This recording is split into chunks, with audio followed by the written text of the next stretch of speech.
My father did not hand me a slice of cake for my 30th birthday. Instead, he wiped a smudge of buttercream from his lip, looked me dead in the eye, and handed me a blue folder containing a federal DNA test and an invoice for $348,000. "Get out of my house," he said, his voice echoing off the walls of the restaurant. "You are not our daughter. You are a bad investment, and we want a refund." My mother stood next to him, gripping the keys to my penthouse that she had snatched from my purse, nodding in agreement. I stood there humiliated in front of 100 friends and family members, my world collapsing. But what they did not know was that the man sitting in the dark corner of the room, the one they thought was just a random guest, was about to stand up and change everything. Before I tell you how I reclaimed my name and left them with nothing but their greed, let me know where you are watching from in the comments below. Hit like and subscribe if you have ever been the family scapegoat who finally fought back. I am Gabrielle, 30 years old, and up until an hour ago, I thought I was the director of medical supply chains for the largest hospital network in Atlanta. To my family, however, I was just Gabby, the warehouse worker, who never quite measured up to their standards of elegance. I stood outside the heavy mahogany doors of the onyx room, checking my reflection in the glass. I was 10 minutes late. Traffic on Peachtree Street had been a nightmare, and I had spent the last hour on a conference call approving a shipment of MRI machines. I smoothed down the lapels of my cream-colored suit. It was a tailored piece from Italy, costing more than my father's entire wardrobe, but I never told them that. To them, I worked in a dusty warehouse, so I let them believe my clothes were knockoffs from the discount rack. I took a deep breath, preparing a smile. This was supposed to be a surprise party. My sister Destiny had sent me a cryptic text earlier saying everyone was waiting. I pushed the doors open, expecting a chorus of surprise and the popping of champagne corks. Instead, I walked into a wall of silence so thick it felt like I was underwater. The private dining room was packed. I scanned the sea of faces. There were my parents, Reverend Marcus and Serena Vance, sitting at the head table like royalty holding court. There was Destiny, glowing in a sequined gold dress that I knew I had paid for, sitting next to her husband Hunter. And behind them were nearly 100 members of my father's congregation. The choir director, the deacons, the Sunday school teachers. People who had watched me grow up. People I had secretly helped pay for surgeries and tuitions. Not a single one of them smiled. No one held a drink. No one moved. The air conditioning was humming aggressively, but the room felt suffocatingly hot. I took a tentative step forward, my heels clicking loudly on the polished marble floor. "Hello," I said, my voice trembling slightly. "I am so sorry I am late. Work was crazy." Before I could finish, a figure stepped out from the shadows near the entrance, blocking my path. It was Hunter, my brother-in-law. He was a tall man with a smile that never quite reached his eyes, the kind of man who wore three-piece suits to hide the fact that he had not held a steady job in 3 years. He held a glass of dark red wine in one hand, swirling it dangerously close to my cream jacket. "Well, look who finally decided to show up," Hunter said, his voice loud enough for the back of the room to hear. He looked me up and down, his eyes lingering on my suit with a sneer of disgust. "You look like you just came from a double shift moving boxes, Gabby. Did you forget to shower off the warehouse smell, or is that just your natural scent?" A few people in the back snickered. I felt the heat rise in my cheeks. "Hunter," I said, keeping my voice low, "this is a Saint Laurent suit, and I came straight from the office." Hunter laughed, a sharp barking sound. "Right. The office. You mean the loading dock?" He stepped closer, invading my personal space. "You know we were taking bets on whether you would even be allowed in. The dress code here is exclusive. This isn't the cafeteria, Gabby. This is the Onyx Room. But I guess when you are used to mediocrity, you do not notice when you are so clearly out of place." I tried to step around him, but he shifted his weight, blocking me again. I looked toward the head table, waiting for my father to intervene. Waiting for my mother to tell Hunter to stop being cruel. But Reverend Marcus just sat there, cleaning his glasses with a silk handkerchief, looking at me with an expression of profound boredom. My mother was busy adjusting the diamond tennis bracelet on her wrist, the one I had bought her for Mother's Day 2 years ago. "Let me pass, Hunter," I said, my patience wearing thin. "I am here to celebrate with my family." Family. Hunter repeated the word like it was a joke he was explaining to a toddler. He turned to the room, spreading his arms wide. "She thinks she is here to celebrate. Isn't that rich?" He finally stepped aside, gesturing toward the far wall behind the head table. I followed his gaze, and that is when I saw it. There were no balloons. There were no streamers. Instead, hanging above my parents' heads was a massive vinyl banner read with bold white block letters. It looked like something you would see at a foreclosure auction. It did not say "Happy Birthday." It read, "Payment Due Date."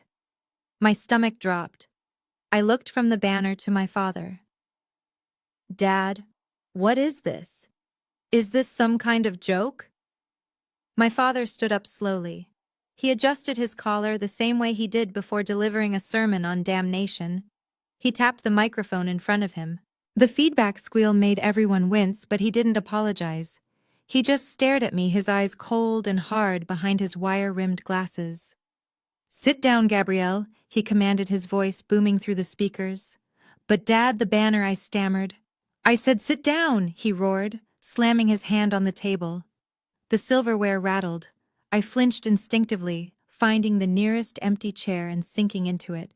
It was a folding metal chair placed awkwardly in the center of the room, facing the head table, like a defendant's seat in a courtroom. Everyone else was in plush velvet seats. The symbolism was not lost on me. "Today is not a celebration, Gabrielle," my father continued, his voice dropping to that smooth, dangerous baritone he used when he wanted to make the congregation feel guilty for not tithing enough. "Today is a day of reckoning. For 30 years this family has carried a burden named Gabrielle." I looked around the room, pleading with my eyes for someone, anyone, to speak up. Deacon Jones looked down at his shoes. Mrs. Gable, my old piano teacher, turned her head away. They knew. Everyone knew whatever was coming except me. Hunter walked back to his seat next to Destiny, leaning over to whisper something in her ear. Destiny threw her head back and laughed, the sound sharp and jarring. She pulled out her phone, tapped the screen, and I saw the red light of a recording indicator. She was live streaming this. "Dad, please," I whispered, my hands shaking in my lap. "Why are you doing this?" My father ignored me. He reached under the table and pulled out a thick blue folder. He held it up for the room to see, like Moses holding the commandments. "You all know the story," my father addressed the crowd, his voice taking on a theatrical quality. "You know how Serena and I, in our infinite charity, decided to expand our family 30 years ago. We prayed for a child. And God tested us." He looked at me with pure venom. "We did not give birth to this." He gestured at me vaguely. "We found her." The room went deadly silent. I felt the blood drain from my face. I had always known I was adopted. It was never a secret. But the story had always been that I was adopted through a private agency, that my biological parents were college students who couldn't care for me. My father opened the folder. 30 years ago, I was walking past the Greyhound bus station downtown, he lied. The words slipped out of his mouth so easily. I heard a crying sound coming from behind the dumpsters. And there, wrapped in a filthy, grease-stained towel, was this baby. He pointed a finger at me. She was black with dirt. She smelled of garbage and neglect. No one wanted her. The police said she was a lost cause. But Serena and I, we are good Christians. We could not leave a creature of God to rot in a dumpster. So we took her in. We cleaned her off. We gave her our name. We gave her a home. I sat frozen, my mouth open. That is a lie, I tried to say, but my voice failed me. I had seen my birth certificate. I had seen the adoption papers. They were sealed, but they existed. This bus station story was insane. "But you cannot wash away bad blood," my father shouted, getting into the rhythm of his preaching. "You can scrub the skin, but you cannot scrub the soul. For 30 years we have watched her. We have seen the greed. We have seen the selfishness. We have seen the way she looks at our true daughter Destiny with jealousy. Destiny made a sad face at the camera phone, wiping a fake tear. We tried to save her, my mother. Serena spoke up for the first time. Her voice was icy. We gave her piano lessons. We sent her to private school. We bought her clothes. We tried to make her one of us. But look at her. She gestured to me in my cream suit. She still looks like she belongs in that dumpster. She is ungrateful. She hides her money. She drives a Lexus while her father drives a 5-year-old sedan. She lives in a penthouse while we struggle to maintain the Lord's house. She is a parasite. The crowd began to murmur. I heard an amen from the back. My heart shattered. These were lies. I paid the mortgage on the church. I bought my father that sedan. I paid for Destiny's entire wedding. My father pulled a paper out of the folder. We decided it was time to close the account, he said. We ran a DNA test. We compared her genetic markers to ours just to be sure there wasn't even a drop of accidental relation. And praise God there is not. He threw the paper onto the table. You are not a Vance Gabrielle. The science proves it. You are a genetic stranger, a charity case that has expired, and we are tired of funding a stranger. He picked up another stack of papers, thick and stapled together.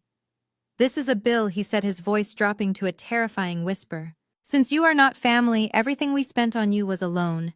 Every diaper, every meal, every school book, every Christmas present. My accountant has tabulated it all with interest. He looked at me with a smirk that chilled my blood. You owe us $348,000, Gabrielle, and we want our money back. Today. Or we are taking everything you have. I stared at him, the man I had called Dad for 3 decades. I looked at the red banner. Payment due date. The humiliation burned my skin like fire. But beneath the shame, something else was starting to spark. A realization. They didn't know about my job. They didn't know about my savings. And most importantly, they didn't know that the man sitting quietly in the back corner, the one they had ignored, was about to destroy their entire narrative. Hunter walked over to me, holding a credit card machine he must have brought from his failing electronics store. Do you want to swipe debit or credit, Gabby? Hunter sneered, shoving the machine in my face. Or should we just take the keys to that Lexus now? I looked up at him. The tears in my eyes dried up instantly. I stood up, pushing the metal chair back. It scraped loudly against the floor. I will not be swiping anything, I said, my voice steady for the first time. My father laughed. Then get out, and leave the coat. We paid for that too, I am sure. I reached into my pocket, but not for my wallet. I reached for my phone. I saw the stranger in the back stand up. He was tall, wearing a suit that cost more than this entire building. He started clapping. Slow, rhythmic. Claps. My father looked confused. Excuse me, sir, he said, putting on his polite mask. This is a private family matter. The stranger didn't stop clapping. He walked into the light. It is a family matter, the stranger said, his voice deep and commanding. That is exactly why I am here. Because you just presented an invoice for my daughter. The room gasped. My father dropped the blue folder. And that is when the real party started. The room was spinning, or maybe it was just the blood rushing in my ears. The blue folder containing the DNA results lay on the white tablecloth like a dead bird, but my parents were not finished. My father sat back looking satisfied with his revelation, but my mother Serena was just getting started. She stood up, smoothing the front of her designer dress, the fabric rustling in the silence of the room. She did not look at me with anger. She looked at me with the cold, detached calculation of an auditor looking at a failing business. Turn on the projector, Marcus, she said to my father, her voice clipping through the air. My father pressed a button on a remote control. A motorized screen descended from the ceiling behind them, covering the red banner that demanded payment. A moment later, a beam of light cut through the dim room and a massive Microsoft Excel spreadsheet appeared on the screen. It was not a hastily made document. It was complex, color-coded, and terrifyingly detailed. The file name at the top read, Project Gabrielle, Liquidation Analysis. I stared at the screen, my eyes struggling to adjust to the brightness. Rows and rows of numbers scrolled by as my mother operated a wireless mouse. She clicked a tab labeled 1994 to 1999. You see, Gabrielle? My mother began stepping away from the table to stand next to the screen like a weather reporter predicting a hurricane. Your father spoke about the emotional burden, but I am a practical woman. I deal in numbers. And the numbers say you are a deficit. She pointed to row 4. October 1994. Infant formula. Similac brand. You had a sensitive stomach apparently. We could not buy the generic brand. We had to buy the premium. $450 for the first 3 months. She looked at me waiting for a reaction. I was a baby, I whispered, my voice cracking. I had to eat. My mother ignored me. She scrolled down. Diapers, wipes, pediatrician visits. It adds up. But we are fair people. We adjusted for inflation. That $450 is now worth nearly $900 in today's money. She clicked the mouse again, moving to another tab. The crowd watched in mesmerized silence. I looked at Deacon Jones in the front row. He was taking notes on a napkin. Let us move to your destructive phase, she said. The screen shifted to the year 2005. I saw a line item highlighted in red. November 2005, dining room window replacement. I remembered that day. I was 12 years old. Destiny had been chasing me with a pair of scissors, trying to cut my hair because she said it was too frizzy. I had run into the dining room, tripped over the rug, and crashed into the side window. I still had the scar on my elbow. Destiny had never been punished. Principal amount $200, my mother read.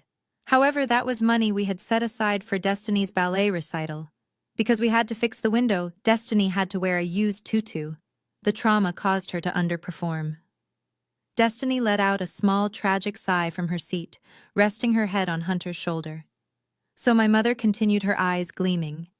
We applied a standard credit card interest rate of 10% compounded annually for 18 years.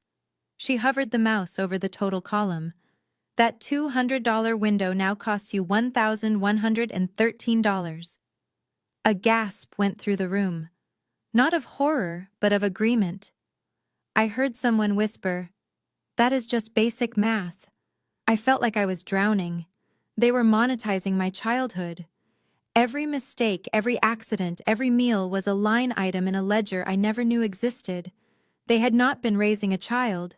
They had been keeping a tab. But the worst is yet to come, Serena said, her voice dropping an octave. She clicked on a tab simply labeled Damages. This list was shorter, but the numbers were astronomical. Item 42, she read. Social depreciation. She looked at me with a look of pure disgust, her lip curling slightly. You were not aesthetically pleasing, Gabrielle. Let us be honest. Destiny was a Gerber baby. You were scrawny. You had skin issues. You needed braces for 5 years. Do you know how hard it is to maintain a family image of perfection when one child looks like she belongs in a shelter? I dug my fingernails into my palms so hard I felt skin break. We had to buy you special clothes to hide your knees. We had to pay for dermatologists. We had to pay for photographers to retouch family portraits, to make you look like you belonged with us. She pointed to a figure at the bottom of the screen. $50,000, she announced. $50,000. I stood up, my chair clattering backward. You are charging me $50,000 for being a child. For growing up, I am charging you for emotional distress caused by public embarrassment. She corrected me, her voice sharp as a whip. Do you know how many times I had to explain you to my friends? Do you know the shame of having a daughter who could not even smile correctly for a Christmas card? 50,000 is a discount, Gabrielle. I should be charging you for pain and suffering. She scrolled to the bottom of the spreadsheet. The final cell was highlighted in bright yellow. The number was so large it seemed abstract. $348,750.25. My mother read the number slowly, savoring every syllable. That is the cost of your existence, Gabrielle. That is what you cost us. And since you are not our blood, since the DNA proves you are a stranger, this was not parenting. This was a loan. A very long, very expensive loan. And the bank is closed. She reached into her purse, the same purse I had bought her in Paris last year, and pulled out a stapled document. It was thick, legal-sized paper. She slapped it onto the table next to the DNA results. "We prepared a settlement agreement," she said. Hunter stood up and walked over to the table, picking up the document. He walked toward me, a predatory grin plastered on his face. "It is a generous offer," Gabby Hunter said, thrusting the papers at me. I looked at the document. The header read, "Asset Transfer and Liability Release." My mother's voice boomed from the front of the room. "We know about the trust fund, Gabrielle. We know your grandmother, God rest her confused soul, left something for you that matures today on your 30th birthday. We do not know how much it is, but we know it belongs to this family." The realization hit me like a physical blow. That was it. That was the timeline. They had waited exactly until my 30th birthday because Grandma Dorothy's trust fund unlocked today. They didn't care about the DNA. They didn't care about the past. They just wanted to intercept the money before I could access it. "Sign the paper," my mother commanded. "It transfers all rights to any inheritance, pension, or assets you currently hold to Destiny Vance. In exchange, we will forgive the debt of $348,000. And if I don't," I asked, looking from Hunter to my mother. My father spoke up then, leaning into the microphone. "Then we go to the police," he said softly. "The police? For what?" "For fraud," my father said. "Family affection fraud. It is a real thing, look it up. You accepted our care, our food, and our shelter under false pretenses. You acted like a daughter when you were a burden. If you do not pay us back, it is theft of services. We will have you in jail by tonight." Hunter clicked a pen and held it out to me. "Sign it, Gabby," he whispered. "Don't be stupid. You are already an orphan today. Do you want to be a homeless felon too?" I looked at the pen. I looked at the spreadsheet still glowing on the wall. I looked at the 100 faces of the people I thought were my community watching me with zero sympathy.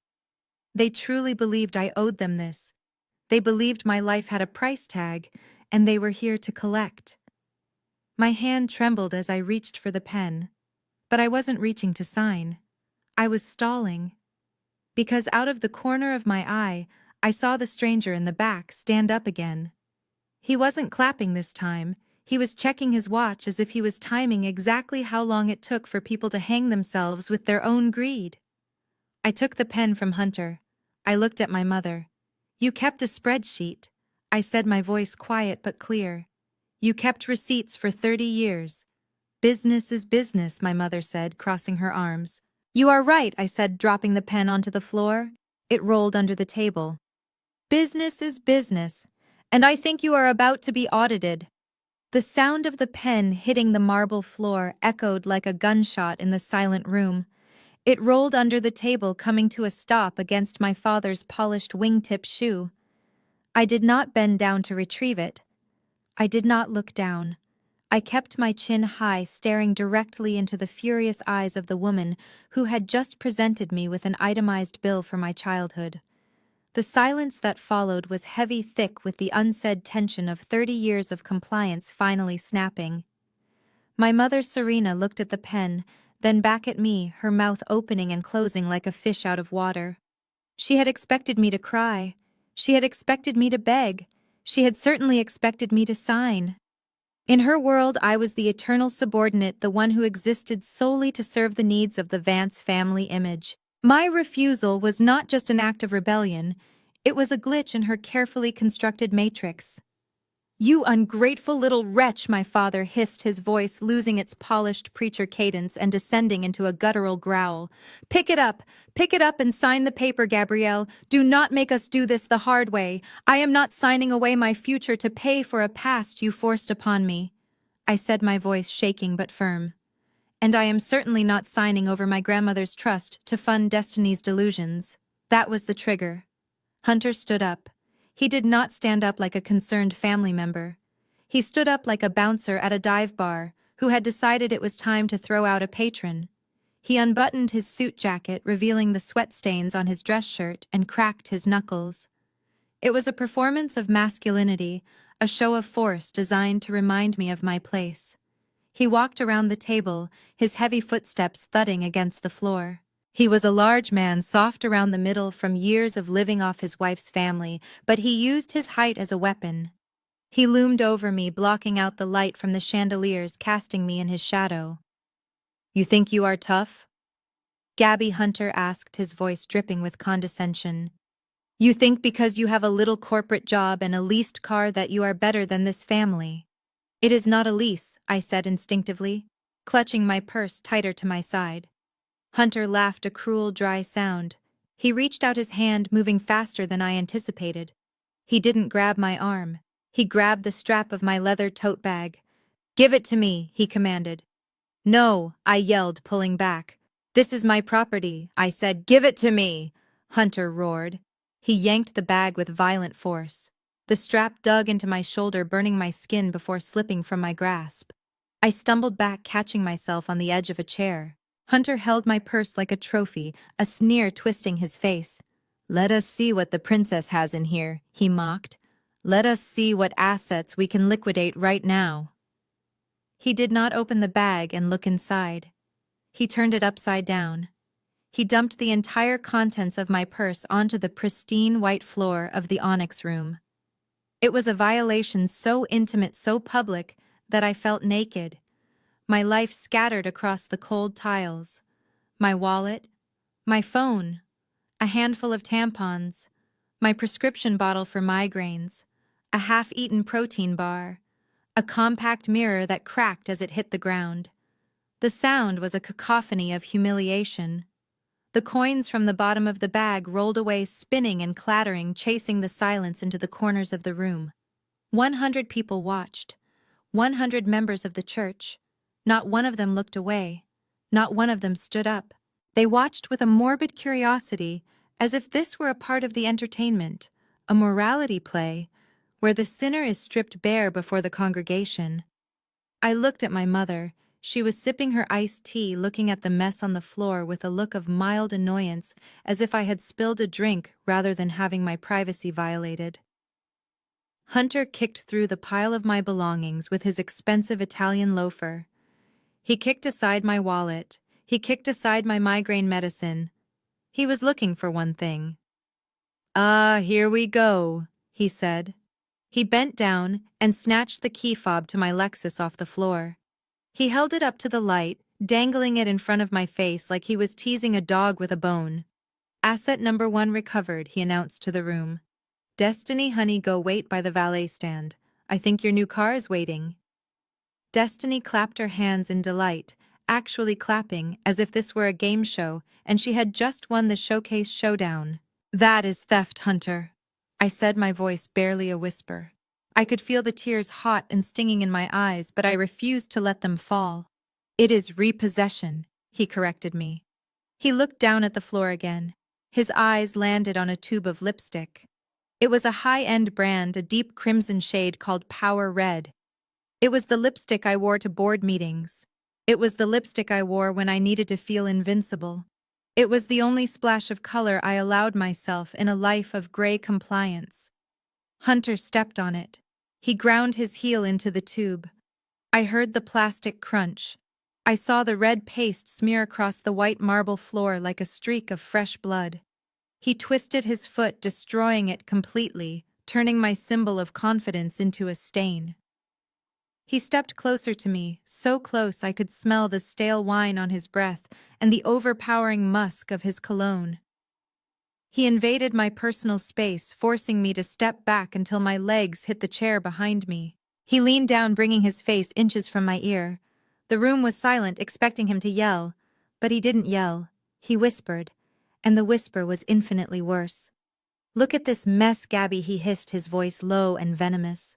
"Look at your feminine trash all over the floor. This is who you are. You think a suit and a car change anything? You are trash. You were found in the trash, and you will always be trash." He paused, letting the words sink in, then delivered the final blow. "You do not belong in a place like this. You belong in the ghetto with the rest of the unwanted strays. Now give me the code to the apartment, or I will drag you out of here by your hair." I froze. The racism, the classism, the sheer hatred in his voice paralyzed me. He wasn't just my brother-in-law. He was every person who had ever looked at me and decided I was less than. He was the embodiment of the insecurity that had plagued me my entire life. He raised his hand, placing it on my shoulder. His grip was hard, painful. He was preparing to shove me, to physically force me toward the exit. I flinched, closing my eyes, bracing for the impact of hitting the floor. But the shove never came. Instead, a sound cut through the tension. Clap. I opened my eyes. Clap. Hunter froze, his hand still gripping my shoulder. He looked up, confused. Clap. The sound was slow, deliberate, heavy. It was not polite applause. It was the sound of thunder approaching.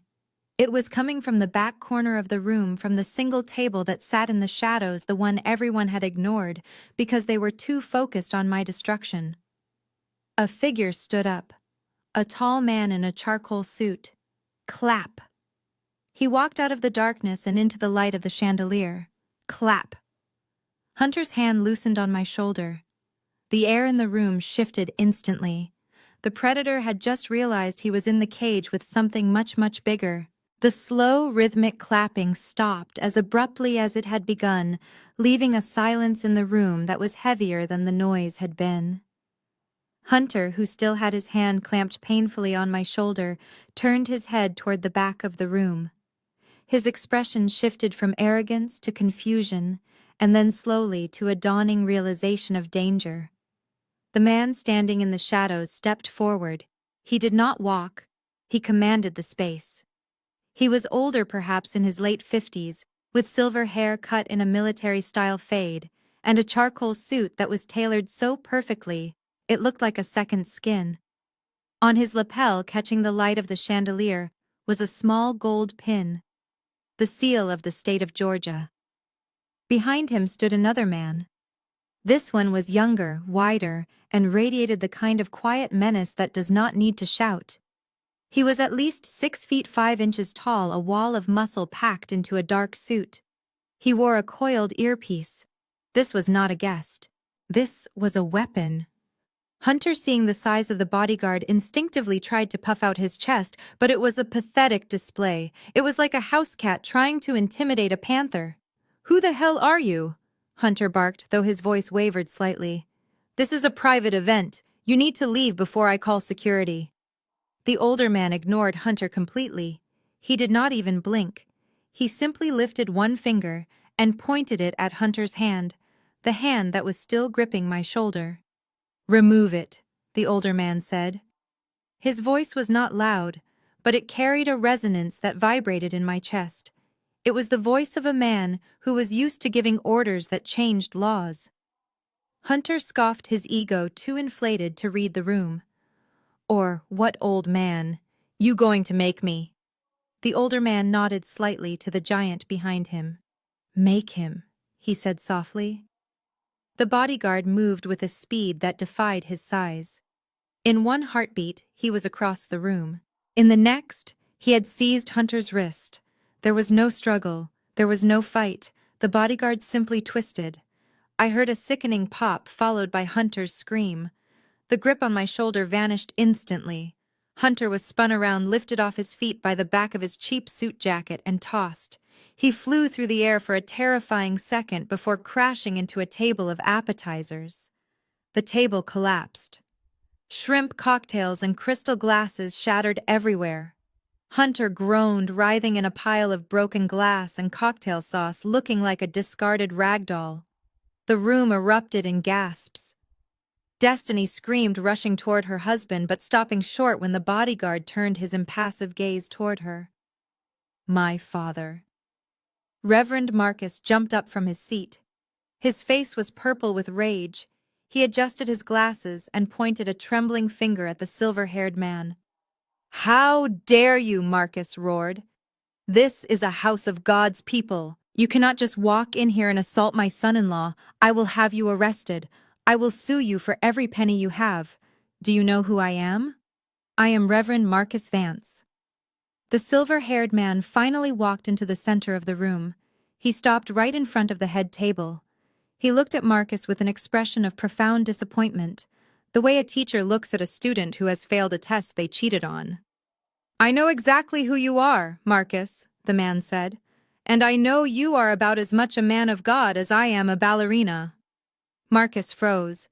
He squinted, leaning forward. The lights from the projector were still glowing, casting long shadows. As the man stepped fully into the beam of light, the gold pin on his lapel shined brightly. Recognition flooded my father's face. The color drained from his skin instantly, leaving him looking gray and sickly. His mouth opened, but no sound came out. He looked like he had seen a ghost. My mother Serena gasped, clutching her pearls. "Oh, my lord," she whispered. "That is Senator Thorne, Julian Thorne." The whisper traveled through the room like wildfire. Julian Thorne, the state senator, the man who sat on the Appropriations Committee, the man whose signature was on the grants that kept my father's church operational, the man who practically owned the political landscape of Atlanta. My father's demeanor underwent a transformation so rapid it was sickening to watch. The rage vanished, replaced instantly by a groveling, desperate servility. He smoothed his jacket. He forced a smile that looked like a grimace. He practically bowed. "Senator Thorne," he exclaimed, his voice cracking into a high pitch. "My apologies, my deepest apologies. The lighting in here is terrible. I did not recognize you. Please forgive my outburst. We are under a lot of stress." He gestured vaguely toward the wreckage of the appetizer table where Hunter was still moaning. "My son-in-law, he can be a bit spirited. But surely there is no need for violence. We are honored to have you here. Truly honored. Are you here for the fundraiser? I didn't know we had confirmed your attendance, but we can make a seat for you right here at the head table." Marcus kicked out a chair next to him, dusting off the seat with his hand, acting as if his son-in-law wasn't bleeding on the floor 5 feet away. Senator Thorne did not move toward the chair. He did not smile. He looked at me. For the first time, our eyes locked. His eyes were dark, deep, and filled with an emotion I couldn't quite place. It wasn't pity. It was something fiercer. It was recognition. "Are you all right?" he asked me, his voice gentle. I nodded, too stunned to speak. I was rubbing my shoulder where Hunter had grabbed me.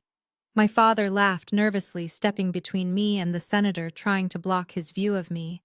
"Oh, don't worry about her," Senator Marcus said, waving his hand dismissively. "Please ignore the scene. This is just a domestic staffing issue."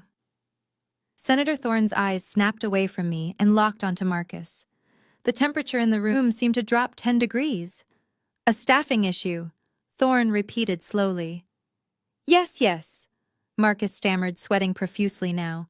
"Just a disgruntled girl we took in. You know how it is with the help these days.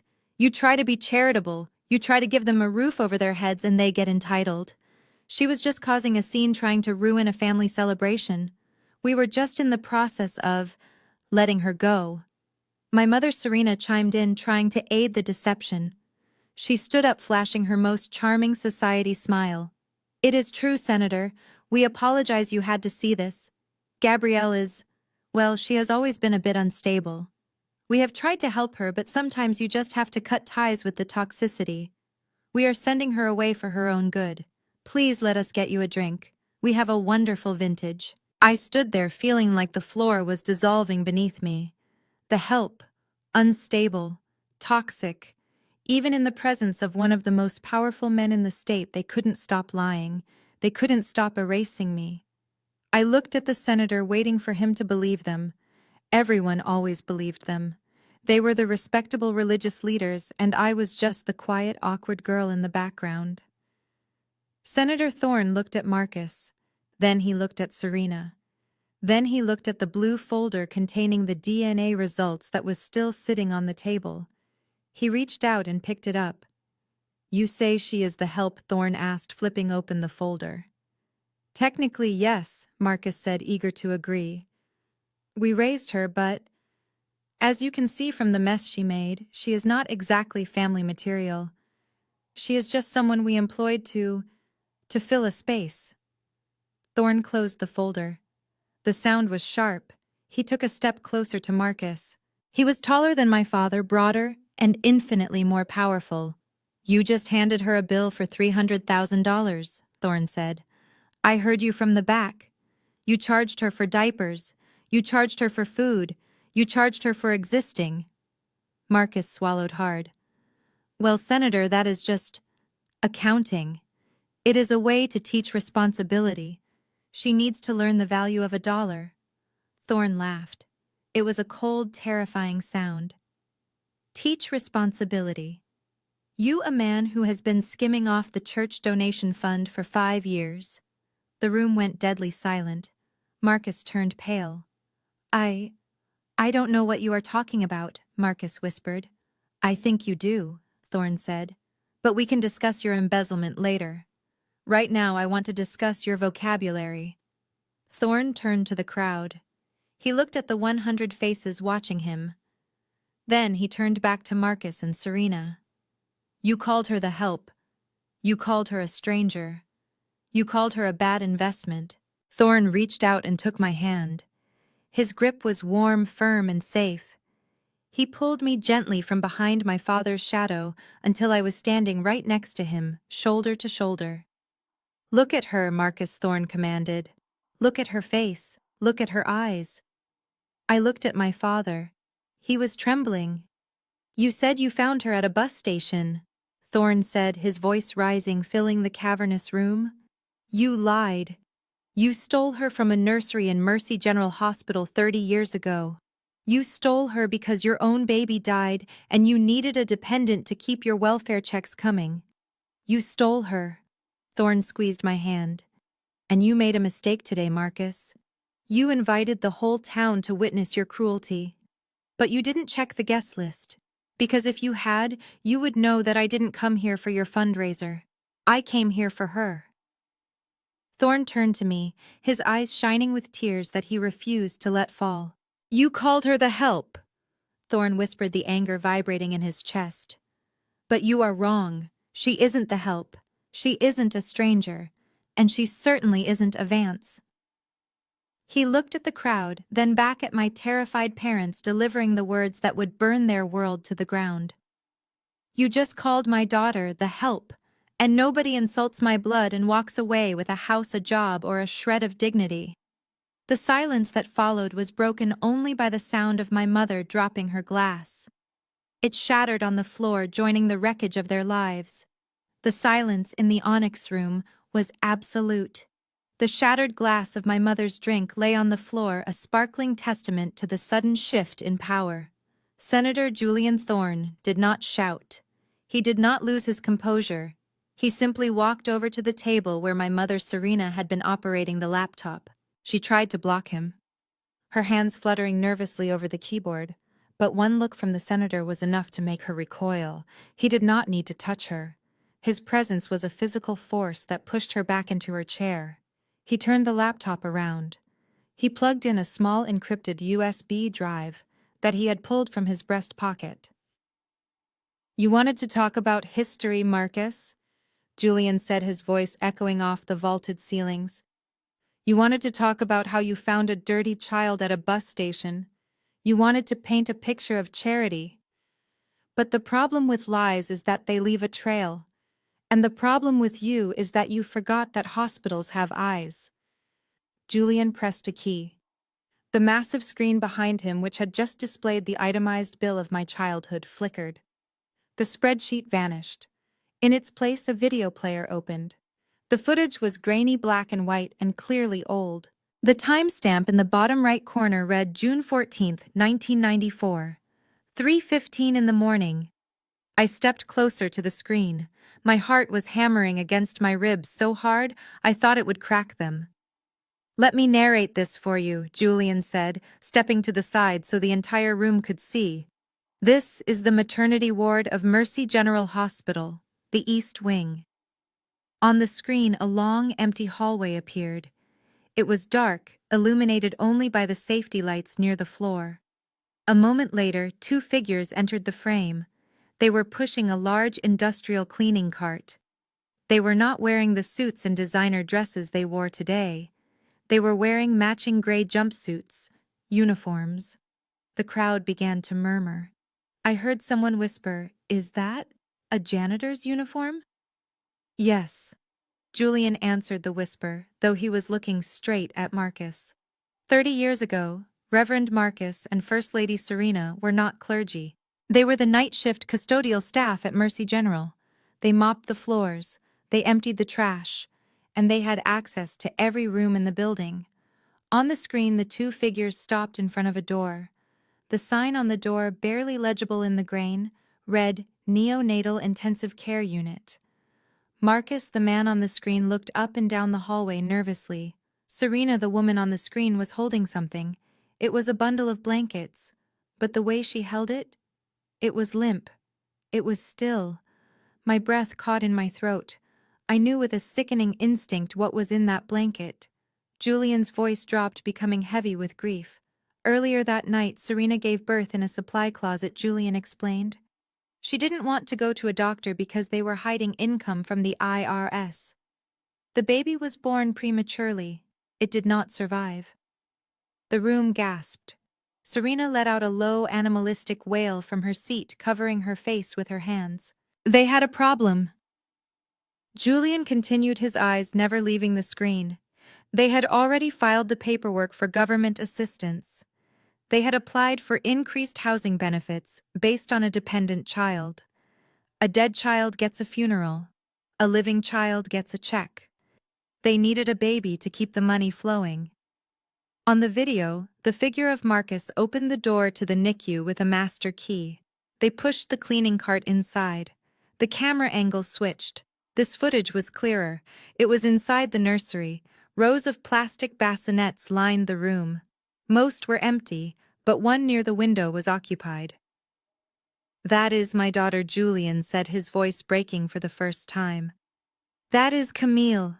She was born 3 days prior. My wife, my late wife, had complications.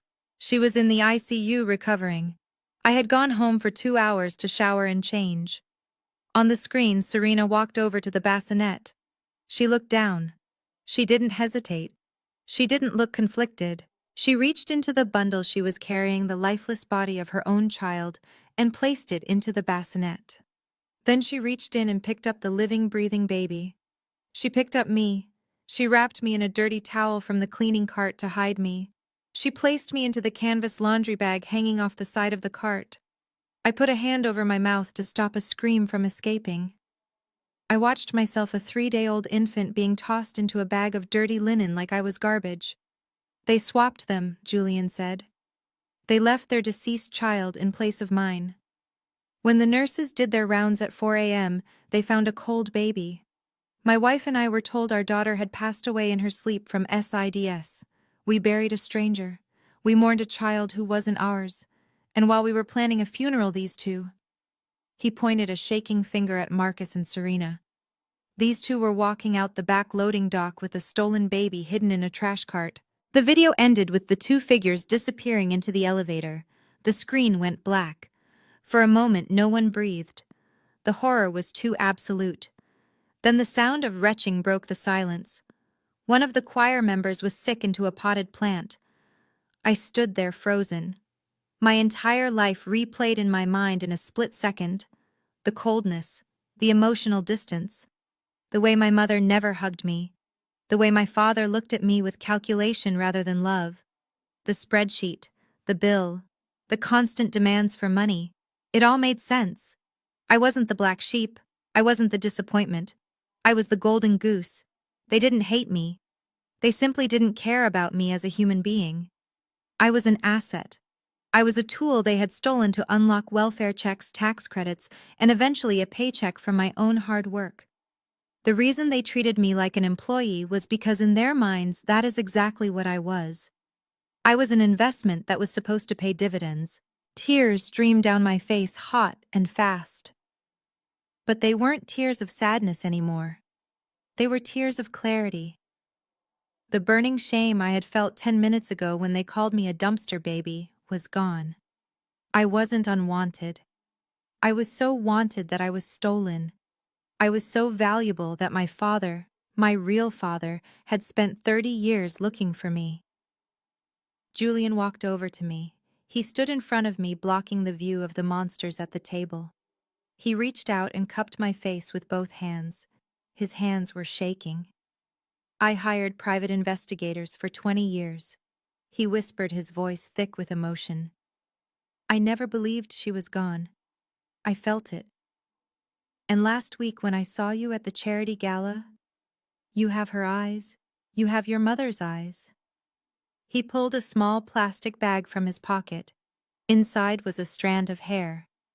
I took this from your coat when I bumped into you, he confessed. I ran the test. You are Camille Thorne. You are my daughter.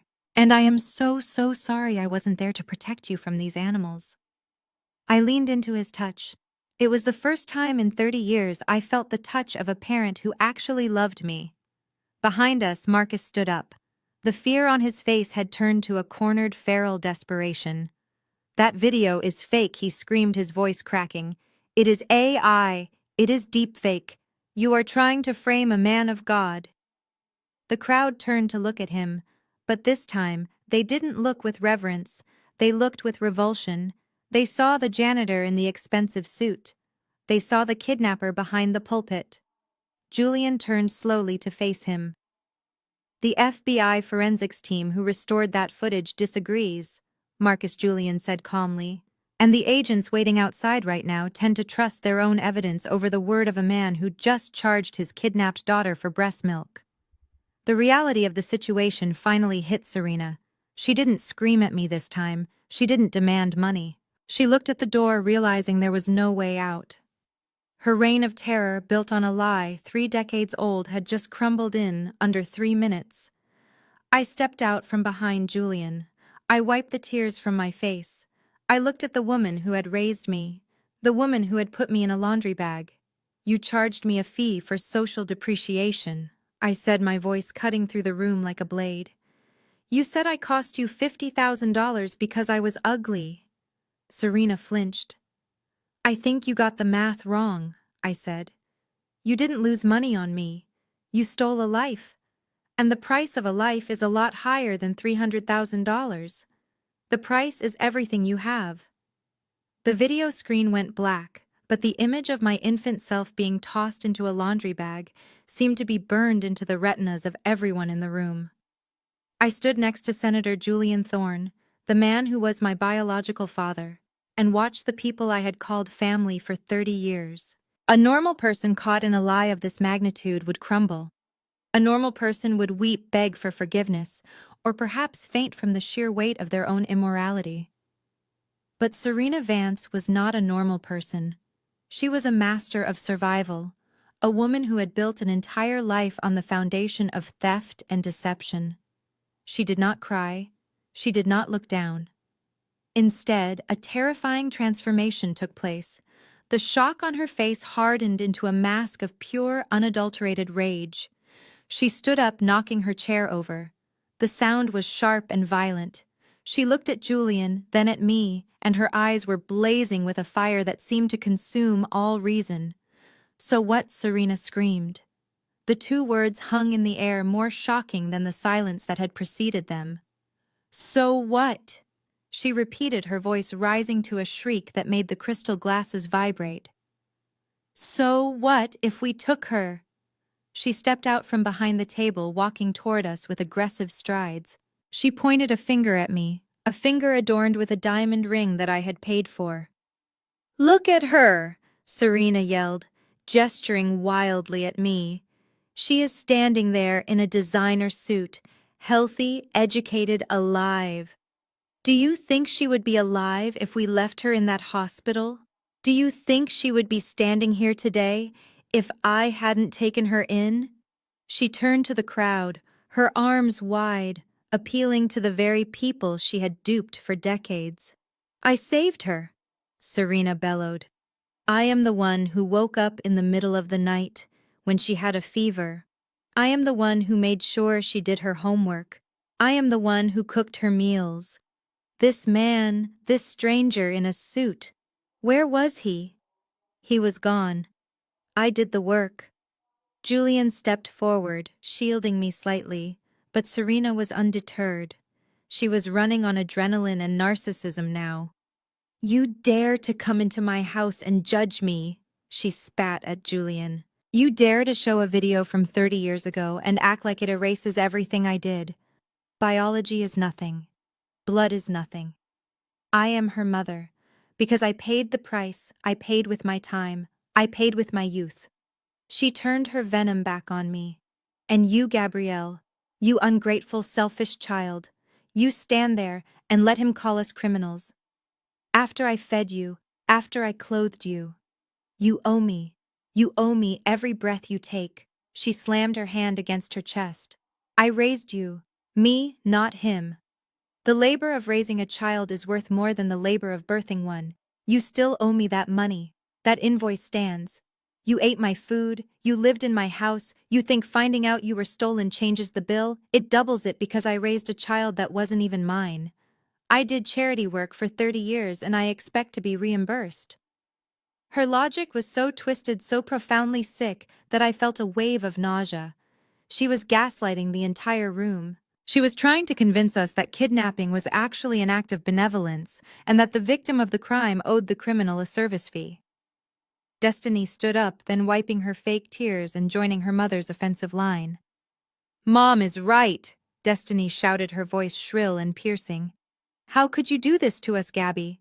We are a family." Destiny walked over to Serena, wrapping an arm around her, creating a tableau of the victimized mother and loyal daughter. "You are ruining everything," Destiny screamed at me. "Look at Mom. She is shaking. You brought this stranger here to humiliate us on Dad's big night. You are so selfish. It is always about you, isn't it? You couldn't just pay the bill and be grateful. You had to go and dig up the past." Destiny looked at the crowd, her eyes wide and imploring. "She has always been like this," Destiny cried. "She has always been jealous of us. She hates that we are a real family, so she made up this story to tear us apart. She is a monster." I stared at my sister, the sister whose tuition I paid, the sister whose wedding I funded. She knew the truth now. She saw the video. She knew I was stolen. And yet her only concern was that the flow of money might stop and her social standing might be damaged. Julian finally spoke, his voice cutting through their hysteria like a sword. "You are not a savior," Serena Julian said coldly. "You are a parasite. You didn't raise a daughter. You groomed a victim. And you, young lady," he looked at Destiny, "you are an accomplice to extortion." "This is not extortion," Serena shrieked. "It is compensation." Suddenly, Hunter jumped onto the stage. He saw that the tide was turning. He saw the doubt in the eyes of the choir members. He saw the confusion on the faces of the deacons. He knew that if they lost the crowd, they lost everything. They needed a villain, and a rich white politician coming into a black church community was the perfect target. Hunter grabbed the microphone from the table. "Listen to me," Hunter yelled, his voice booming through the speakers, distorted and loud. "Do not listen to this man." He pointed accusingly at Julian. "Look at him. Look at his suit. Look at his shoes. He is part of the establishment. He is part of the system that wants to destroy our community." Hunter ran to the edge of the platform, sweating profusely, his eyes wild. "This is a trick. That video is a fake. It is AI, artificial intelligence. You have seen the news. They can make videos of anything now. They are trying to frame Reverend Marcus." A murmur went through the crowd. The mention of AI and conspiracy theories struck a chord with some of the older members who were suspicious of technology. "They want to take down a strong leader." Hunter continued, waving his arms. "They want to destroy this church. They want to destroy a black family that has risen from nothing. Are you going to let this outsider come in here and arrest our pastor based on a cartoon he made on a computer?" Hunter jumped down from the stage and grabbed the arm of Deacon Jones. "Deacon, you know Marcus. You have prayed with him. Are you going to believe this stranger? Or are you going to believe the man who baptized your grandchildren? He ran to another table. Mrs. Gable Marcus visited you when you were sick. Is this the face of a kidnapper? No. This is the face of a man being persecuted. Hunter ran back to the center of the room, standing between Julian and the crowd, acting as a human shield. This is an attack on our faith, Hunter roared. This is a test from the devil. He sends a rich man with a fake video to test our loyalty. We must protect the pastor. We must protect our family. The atmosphere in the room shifted dangerously. The shock was replaced by confusion, and in some faces, anger. Hunter was pushing buttons that had nothing to do with facts and everything to do with fear and tribalism. Several men from the back of the room stood up. They were large men ushers who doubled as security for the church. They looked at Julian and his bodyguard with hostility. "Get out!" one of them shouted. "Leave the pastor alone," another woman yelled. Hunter smirked. He had turned the mob. He looked at me with triumphant malice. He had successfully weaponized their faith to protect his greed. Serena saw the shift and seized the moment. She threw her hands up to heaven. "Oh, Lord," she wailed theatrically. "Defend your servants from these lies. Strike down the wicked who seek to destroy your house." The room began to get loud. People were standing up, moving toward us. It was no longer a party. It was a riot in the making. Julian did not flinch. He did not step back. He looked at the angry faces advancing on us. Then he looked at me. He wasn't afraid. He was preparing to drop the hammer. "They want to talk about faith," Julian whispered to me. "Let us give them science." He reached into his jacket pocket and pulled out a thick, sealed envelope. He handed it to me. "Finish it, Camille," he said. I took the envelope. I looked at Hunter, who was cheering on the crowd like a conductor of chaos. I looked at Serena, who was praying loudly to a god she mocked with her every action. They thought they could shout down the truth. They were wrong. I walked toward the projector, pushing past Hunter. He tried to block me, but Julian's bodyguard stepped in his presence alone enough to make Hunter retreat. I stood before the laptop. I didn't need a microphone. I had the truth, and the truth was about to silence them all. Hunter was still standing on the edge of the platform, his chest heaving, waiting for the crowd to surge forward and throw us out. He thought he had won. He thought that by invoking God and conspiracy theories, he could drown out reality. But Senator Julian Thorne did not shout back. He did not engage in a screaming match. He simply reached into his inside jacket pocket and pulled out a single thick envelope. It was not a flimsy blue folder like the one my father had used. It was heavy cream-colored and stamped with the official seal of the Federal Bureau of Investigation. Julian walked past Hunter as if he were invisible.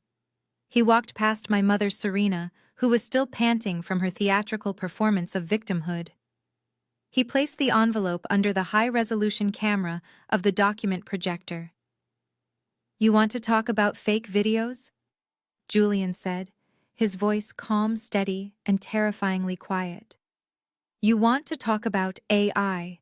You want to talk about plots against the church. That is fine. We can talk about all of that. But first, let us talk about biology."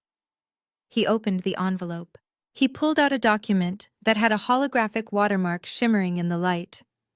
"This is not a drugstore DNA test," Julian announced to the room. "This is a court-ordered, federally verified chain of custody DNA test. I had it expedited through the state crime lab this morning." He pointed to two graphs on the screen. One was labeled Subject A, Julian Thorne. The other was labeled Subject B, Camille Thorne, also known as Gabrielle Vance. The room fell silent again. The anger that Hunter had whipped up began to dissipate, replaced by a tense curiosity. Science has a way of cutting through emotion, and the graph on the screen was undeniable. Julian ran his finger across the lines. They matched perfectly. "Probability of paternity," Julian read aloud. 99.9999%. He looked up at Marcus. "There is no margin for error, Marcus. There is no AI glitch. She is my daughter, my blood, my DNA. Marcus tried to speak to stammer out another lie, but Julian cut him off. But that is only half the story, Julian said.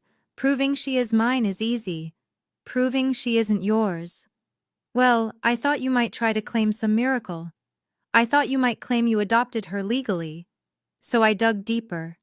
Julian pulled another document from the envelope. This one looked older. The paper was yellowed at the edges. It was a medical file. This is a subpoenaed medical record from Mercy General Hospital dated November 1991, Julian said. He looked at Serena. My mother went rigid. Her eyes widened in genuine terror. She knew what this paper was. She had forgotten it existed, buried under 30 years of lies, but now it was staring her in the face. 3 years before Gabrielle was born, Julian explained, speaking to the congregation, Serena Vance was admitted to the hospital for emergency surgery following the birth of her first daughter, Destiny. There were complications. Severe hemorrhaging. Julian turned the page on the projector. The words on the screen were stark, medical, and final. Total abdominal hysterectomy, Julian read. A gasp went through the room. It started in the front row and rippled to the back. The women in the room, the mothers, they understood immediately what those 3 words meant. For those of you who do not have a medical degree, Julian said, his voice hard as steel, it means Serena Vance had her uterus removed in 1991. He pointed at me. Gabrielle was born in 1994. He let the silence hang there for a moment, letting the math sink in. It is medically, physically, and scientifically impossible for Serena Vance to have given birth to Gabrielle, Julian said. She didn't have a womb. He turned to look at Serena. She was shrinking in her chair, looking smaller and smaller. The defiance was gone. The gaslighting had run out of fuel. So Julian continued, relentless. When you stood here 5 minutes ago and screamed that you paid the price of labor, when you screamed that you birthed her, you were lying. You stole a baby because you physically could not have another one to replace the one that died. You stole her to fill a void, and then you billed her for the privilege of being your emotional bandage. The crowd turned. The energy in the room shifted violently. The ushers who had been ready to throw us out now looked at Marcus and Serena with disgust. Mrs. Gable, the piano teacher, stood up and walked out. Then Deacon Jones followed. The illusion of the Holy Family had shattered. There was no conspiracy. There was no attack on the church. There was just a barren woman and a greedy man who had stolen a child and spent 30 years punishing her for their own crimes. Hunter dropped the microphone. It hit the floor with a loud thud. He backed away from the edge of the stage, realizing his human shield of believers had evaporated. I stood there watching the faces of the people who had raised me. I waited for the pain to hit me. I waited for the grief of knowing my entire life was a fabrication. But it didn't come. Instead, a cold, clean clarity washed over me. It was like a fever breaking. For 30 years, I had walked on eggshells. I had apologized for taking up space. I had worked double shifts to buy their affection. I had let them criticize my hair, my clothes, my career, and my very existence. I had let them convince me that I was lucky they tolerated me. I looked at the DNA test on the screen. I looked at the medical records. I wasn't the lucky one. They were. They were lucky I hadn't found this out sooner. They were lucky I had been docile. They were lucky I had been desperate for love, but I wasn't desperate anymore. I reached up and wiped the tears from my cheeks. I felt my spine straighten. I felt the muscles in my shoulders relax. The terrified little girl who just wanted her mommy to love her, she died in that room, and the woman who replaced her was done playing games. I stepped forward. I walked past Julian. I walked past the bodyguard. I walked right up to the head table where Marcus and Serena sat trembling in the wreckage of their lies. I picked up the microphone that Hunter had dropped. The feedback whined for a second, then cleared. The room went deadly quiet.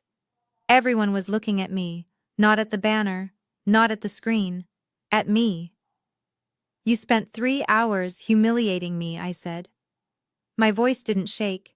It was deep calm and resonated with a power I didn't know I had. You put my face on a screen. You put a price tag on my childhood. You invited 100 people to watch me bleed. I looked at Serena directly. She couldn't meet my eyes. You wanted a return on your investment, Mother, I asked. You wanted to close the account. I turned to the projector. I unplugged Julian's laptop. I reached into my purse, the purse Hunter had dumped on the floor, and pulled out my own phone. I plugged it in. The screen flickered. A new spreadsheet appeared. But this wasn't a list of diapers and baby food. This was a list of bank transfers, wire confirmations, mortgage payments. You showed them your math, I said. Now let me show them mine. I looked at the crowd. Reverend Marcus told you I work in a warehouse. He told you I was a failure. I clicked a button on my phone. My LinkedIn profile appeared on the enormous screen. It showed my title, Director of Global Supply Chain Logistics. It showed my awards. It showed my salary bracket.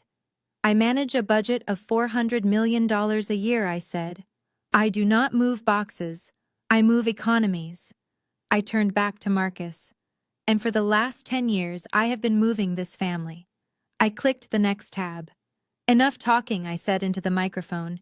It is time for the audit. And I promise you, Dad, you are not going to like the numbers. The room was so quiet I could hear the hum of the projector fan cooling down.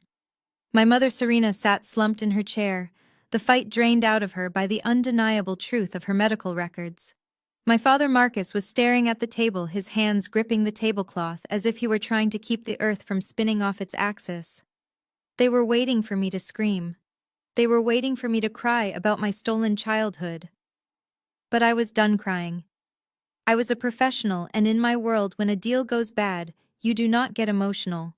You audit the books. I held the microphone in one hand and my phone in the other. I looked at the crowd of 100 people who had spent the last hour judging my cheap suit and my warehouse job.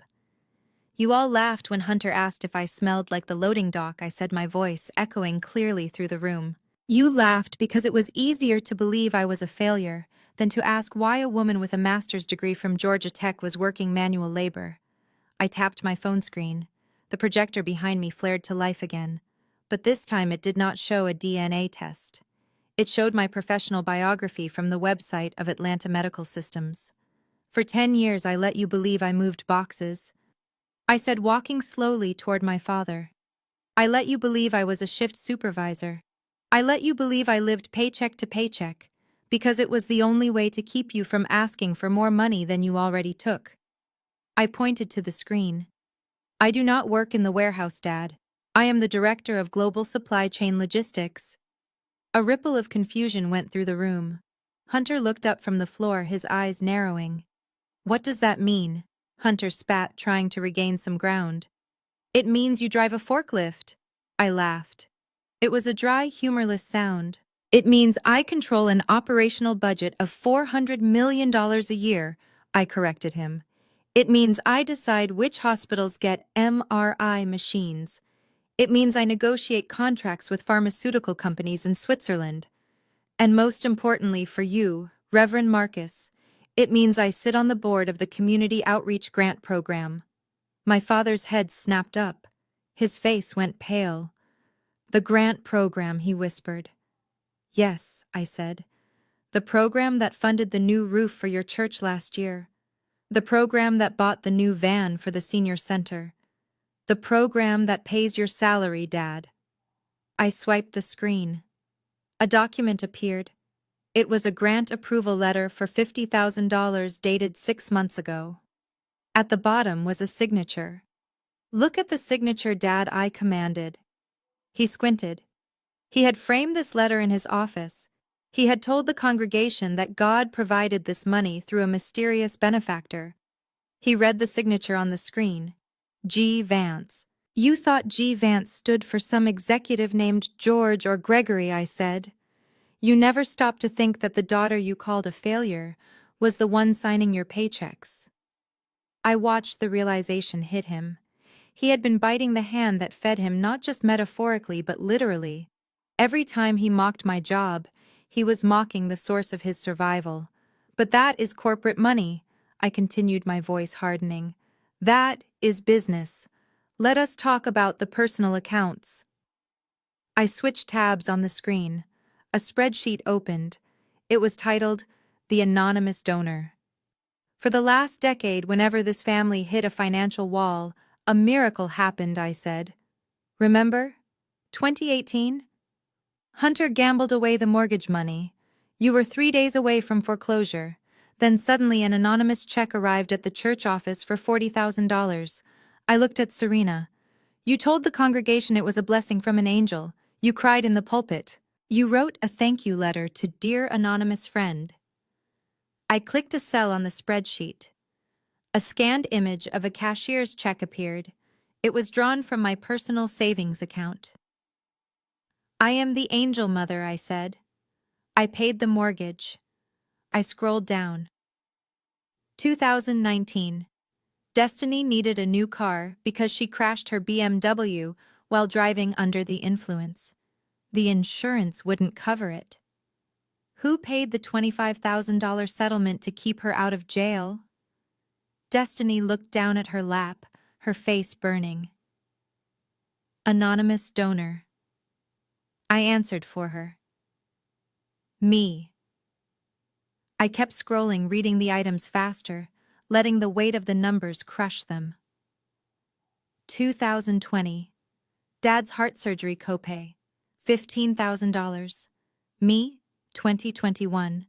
The renovation of the parsonage kitchen because Serena wanted granite countertops. $30,000. Me, 2022. Hunter's failed crypto investment bailout. $20,000. Me. I turned to the crowd. They called me cheap. They called me selfish because I drove a used car and wore old clothes. They didn't know I was living below my means so I could save them from their own stupidity. I was the safety net they spat on. I highlighted the total at the bottom of the column. The number was bold and black. $580,000, I read aloud. That is the cash value of the transfers I have made to this family in 10 years. That does not include the gifts. That does not include the dinners. That is cold, hard cash that I poured into a black hole called the Vance family. I walked back to the table where the blue folder and my mother's ridiculous invoice still lay. I picked up the paper my mother had printed out, the one where she charged me for diapers and broken windows, the one totaling $348,000. You wanted to be transactional, Serena, I said, holding the paper up. You wanted to calculate the cost of a relationship. You charged me for being a child. You charged me for milk. Serena was shaking her head, tears finally streaming down her face, but they were tears of fear, not remorse. Gabrielle, please, she whispered. We didn't know. You didn't know I had money, so you treated me like trash, I countered. If you knew I was rich, you would have loved me. And that is why I never told you. Because I wanted to know if you could love me, for me, and you failed that test every single day for 30 years. I took the invoice in both hands. The sound of the paper tearing was the only sound in the room. I ripped it in half, then in quarters. I let the pieces flutter to the floor like confetti. Your bill is rejected, I said, but mine is not. I turned back to the screen. I typed a quick formula into the spreadsheet.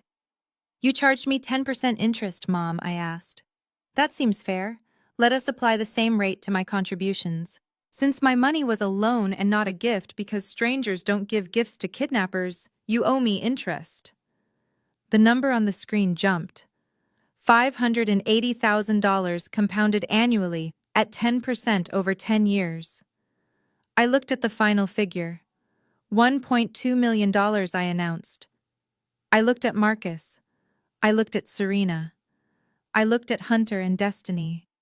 That is what you owe me. $1.2 million.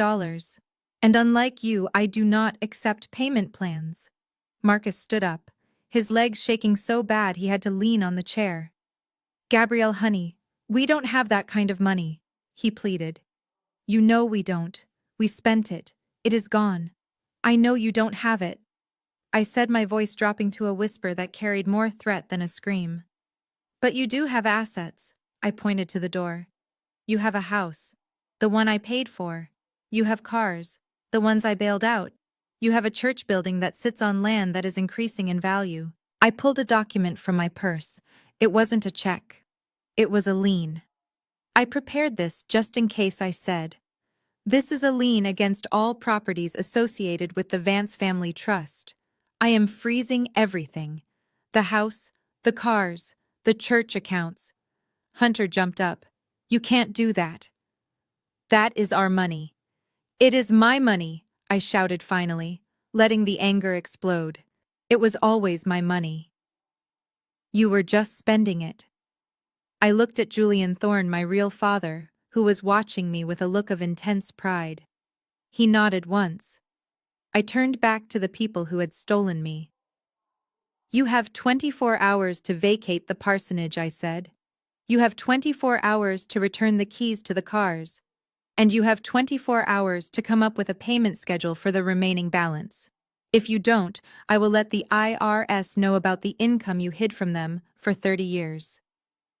I dropped the microphone on the table. It rolled and hit the empty glass where my mother's wine used to be. "The meeting is adjourned," I said. "Get out of my sight." The silence in the room was heavy, suffocating, and absolute. My parents were still reeling from the revelation that I was their anonymous donor, the financial life support they had been abusing for a decade. But I was not finished. I turned my gaze toward the man who had dumped my purse on the floor, the man who had crushed my lipstick under his heel and called me trash. Hunter. He was standing near the exit, trying to make himself small. His arrogance had evaporated the moment I revealed my true job title. He was tugging at his collar, his eyes darting around the room like a trapped animal looking for a way out. He knew what was coming. He knew that if I had the receipts for my parents, I definitely had the receipts for him. I walked toward him. The click of my heels on the marble floor sounded like a countdown. "You called me a peasant, Hunter," I said, my voice projecting clearly without a shout. "You told this room that I belong in the ghetto. You stood there in your three-piece custom suit and judged me."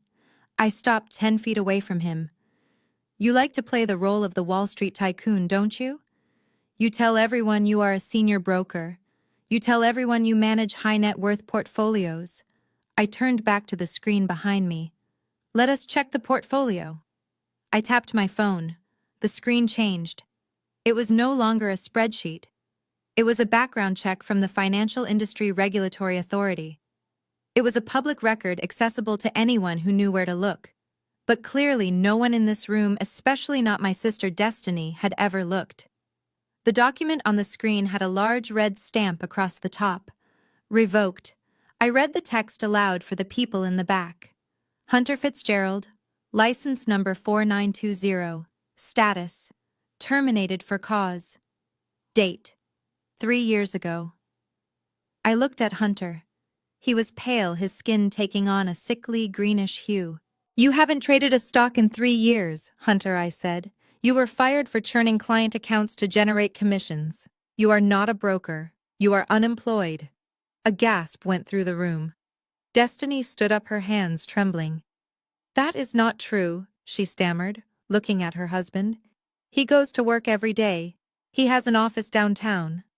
I looked at my sister with a mixture of pity and disgust. "He goes to a coffee shop, Destiny. He sits there for 8 hours playing online poker on his phone, and then he comes home and tells you he had a hard day at the market." I swiped the screen again. A bank statement appeared. This one was joint account held by Destiny and Hunter. "But a man has to eat, right?" I continued. "And a man like Hunter, who likes Italian loafers and vintage wine, needs a lot of money to maintain his image. So where does the money come from?" I highlighted a series of transactions. Withdrawal, $5,000. Withdrawal, $3,000. Transfer to DraftKings. Transfer to offshore betting. I looked at Marcus. "Dad, you mentioned your retirement fund was looking a little light lately. You thought it was the market downturn?" I pointed to the screen. "It wasn't the market. It was your son-in-law." He has access to your accounts because you trusted him to manage your investments. He didn't invest a dime. He liquidated it. Marcus clutched his chest. The betrayal was physical. He had welcomed this white man into our family, treated him like the son he never had, elevated him above me, and all the while, Hunter was bleeding him dry. "Hunter, is this true?" Marcus wheezed. Hunter didn't answer. He couldn't. The numbers were right there, glowing in high definition. "He has a gambling problem," I announced. "A massive one. He is currently $200,000 in debt to a bookie in Las Vegas." "200,000, Destiny shrieked. "Yes," I said. "And do you know how he has been paying the interest on that debt?" I clicked the next tab. A credit card statement appeared. It was Destiny's card, the one she thought was for emergencies. "He maxed out your cards, Destiny. He took out 3 credit lines in your name. You think you have excellent credit. You are bankrupt. You just don't know it yet because he intercepts the mail." Destiny collapsed back into her chair, sobbing. But I wasn't done. The financial ruin was bad, but the emotional betrayal was the final nail in the coffin. "You know, Hunter," I said, walking closer to him, "I could forgive the stealing. I could almost forgive the lying about your job. But what I cannot forgive is the hypocrisy. You stood here and lectured me about family values. You judged me for being single." I swiped to the final document. It was a hotel invoice. The Ritz-Carlton, downtown Atlanta. The date was highlighted in yellow. Last month. The 14th. I looked at Destiny. "Destiny. What was the 14th of last month?" I asked softly. She looked up, her mascara running down her face. "It was our anniversary," she whispered. He said he had to go to New York for a client meeting. He sent me flowers." I nodded. "He didn't go to New York, Destiny. He went 4 blocks away. To the Ritz." I pointed to the invoice on the screen.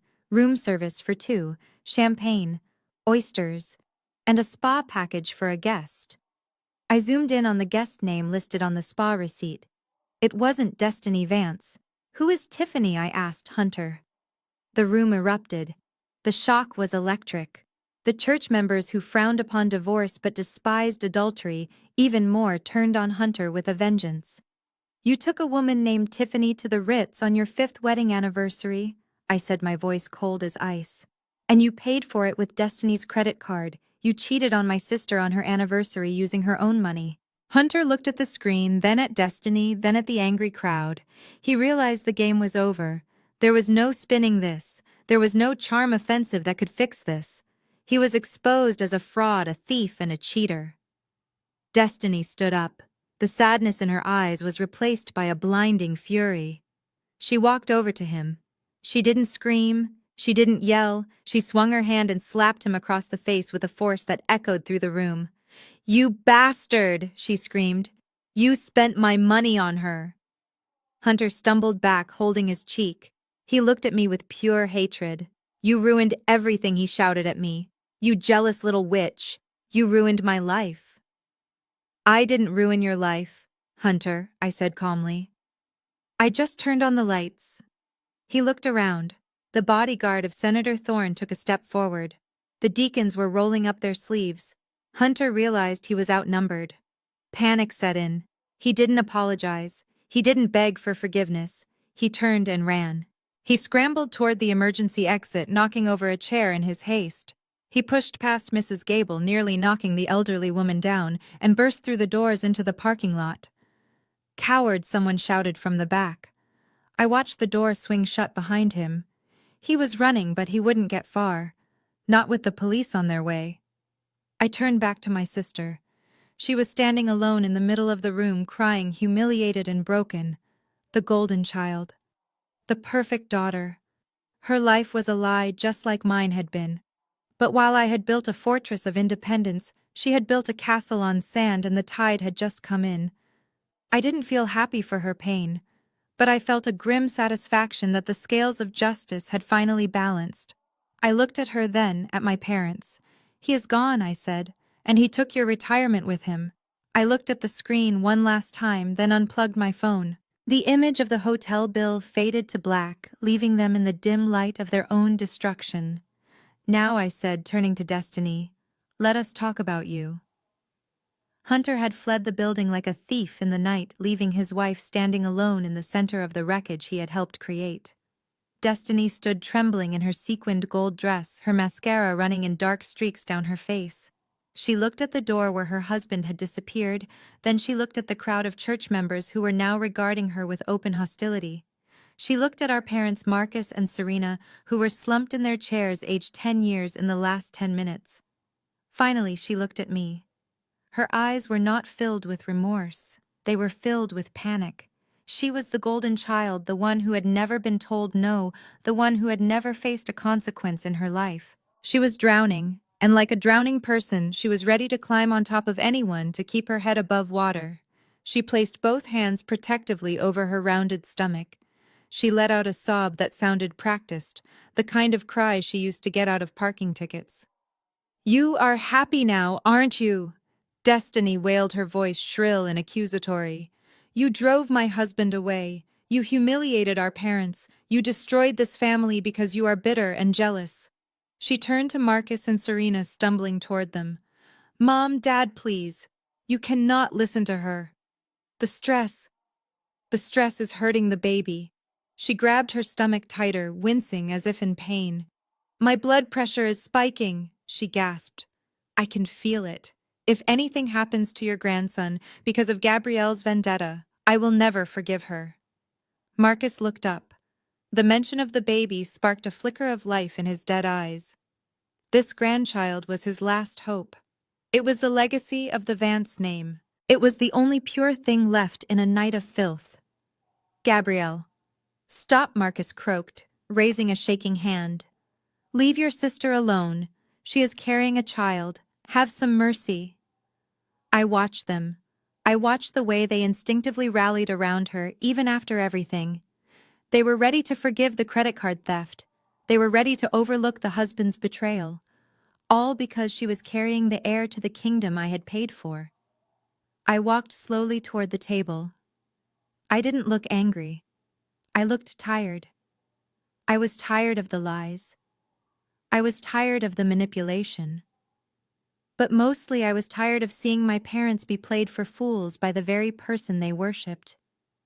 "There is no stress hurting the baby, Destiny," I said softly.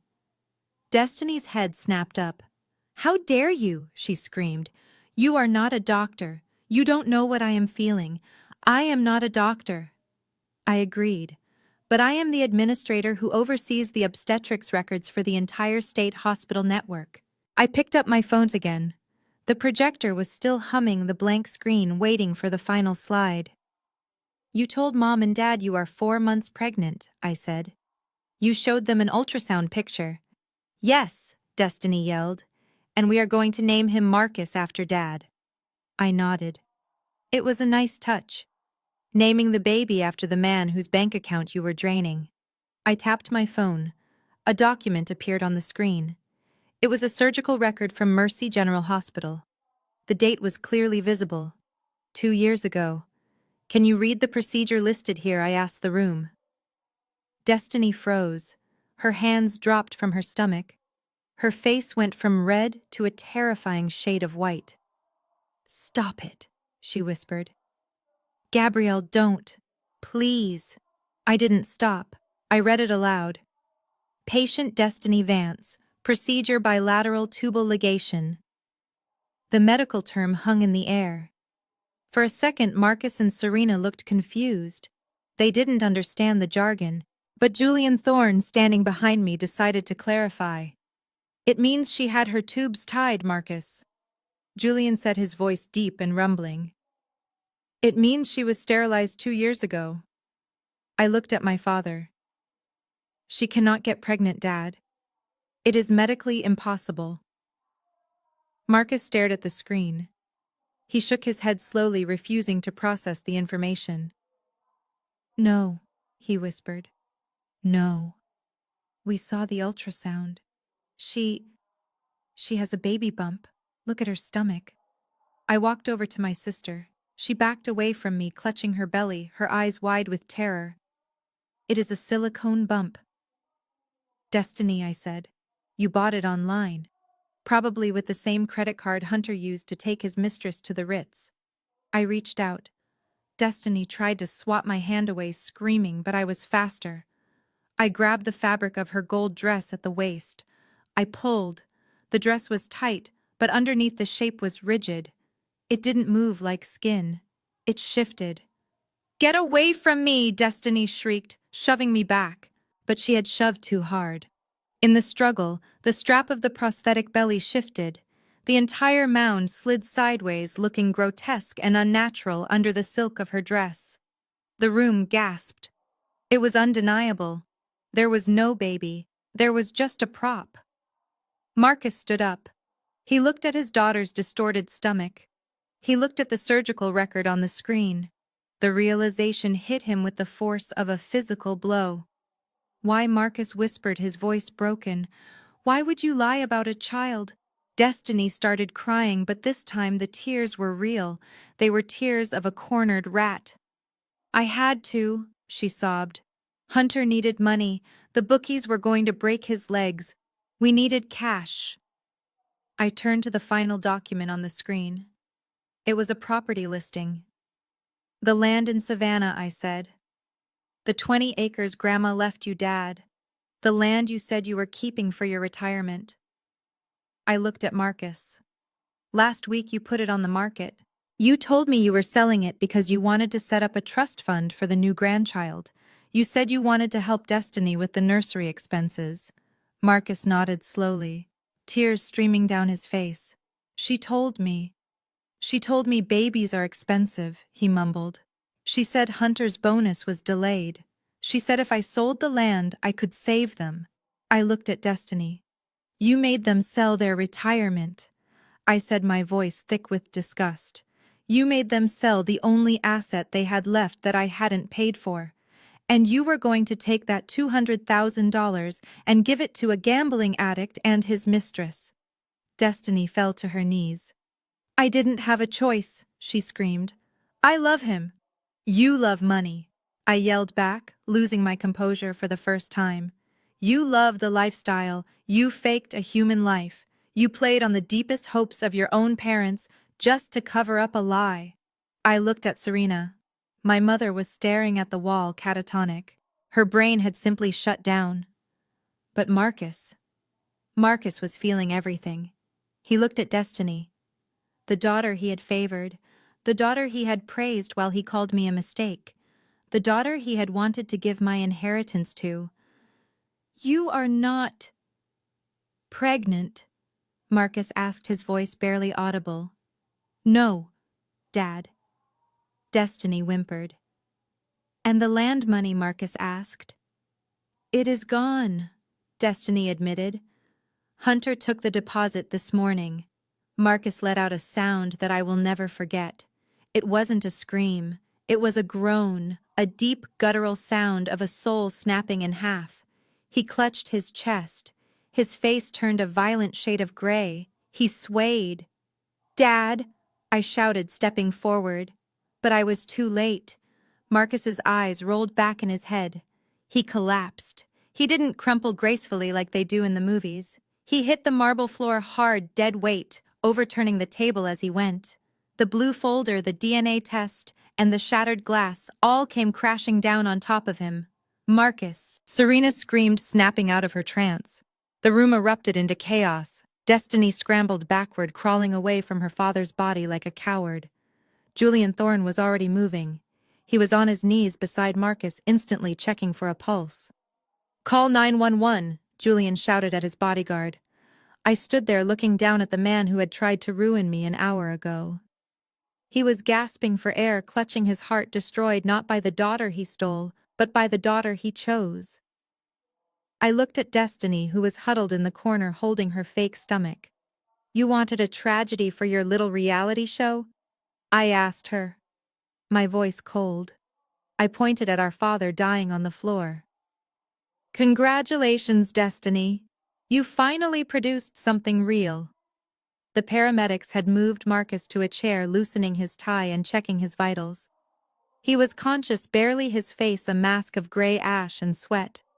He was breathing, but the spirit inside him had broken. Serena was kneeling beside him, not out of love, but out of fear. She was clinging to the only raft she had left in the ocean of disaster she had created. Destiny was still sobbing in the corner, clutching her fake silicone stomach, looking like a child who had been caught stealing candy, except she had tried to steal a legacy. They looked pathetic. A few hours ago, they were the royalty of the congregation sitting on their thrones, passing judgment on me. Now they were ruins. But I wasn't done. I looked at Julian Thorne. He gave me a small, grim nod. The police were waiting outside for the official arrest, but before the handcuffs went on, I had one final administrative duty to perform. I had to settle the estate. I walked over to the table where my bags still lay scattered. I picked up my iPad Pro. I wiped a smudge of dust from the screen, unlocked it with Face ID, and connected it to the room's projection system. The screen flickered to life one last time. "You are probably wondering what happens next," I said, my voice cutting through the sound of Destiny's whimpering.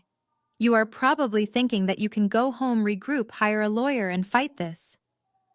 I looked at Serena.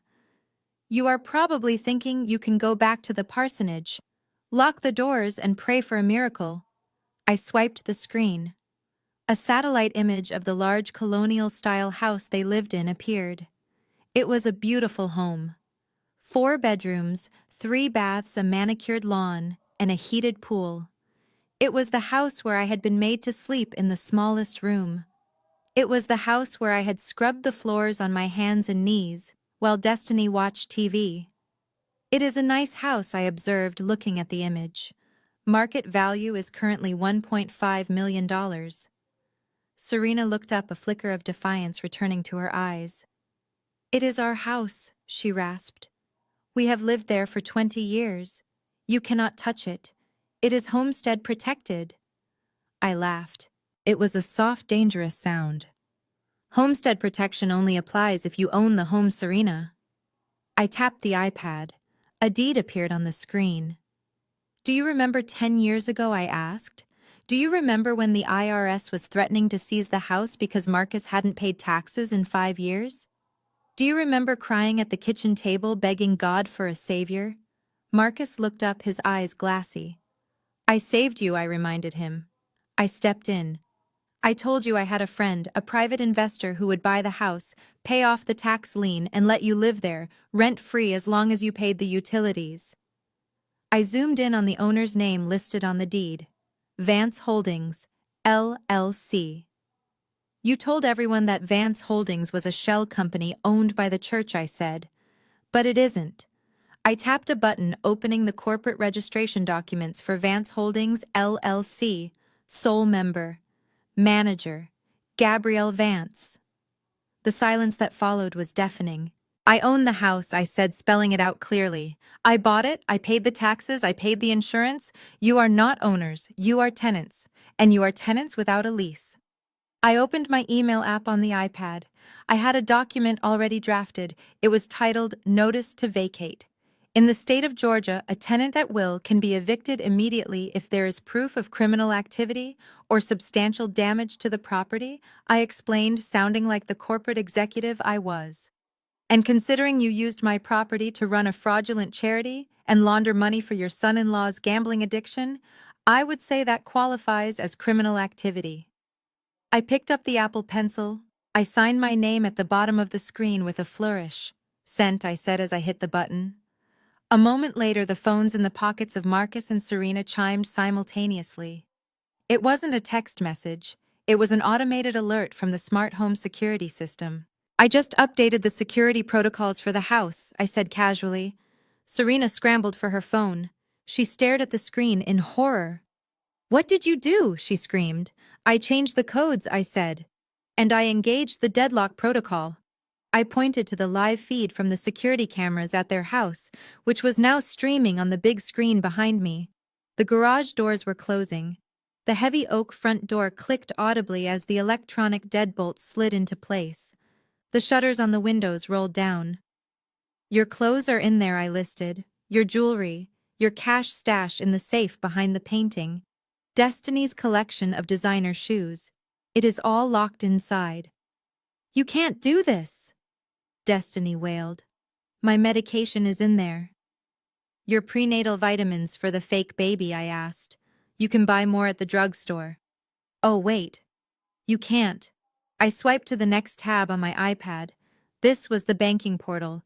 Because I also filed that lien I told you about, I said. Ping, ping, ping. More notifications hit their phones. This time it was the banking app. I watched as Marcus pulled his phone from his pocket with shaking hands. He stared at the notification. Alert. Account frozen. Suspicious activity reported. Serena checked hers. Alert. Credit line suspended. I hold the primary mortgage on the church building too, I revealed. And since I am the largest creditor and I have evidence that the funds were being misused, the bank granted me an emergency freeze on all associated assets. I looked at them. Your checking accounts, your savings, the church discretionary fund, Destiny's allowance account.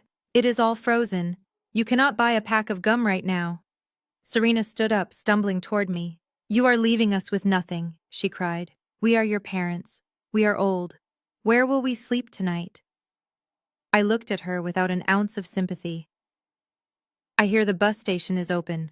24 hours, I said. Since that is where you claimed you found me, maybe you should go there. It seems poetic.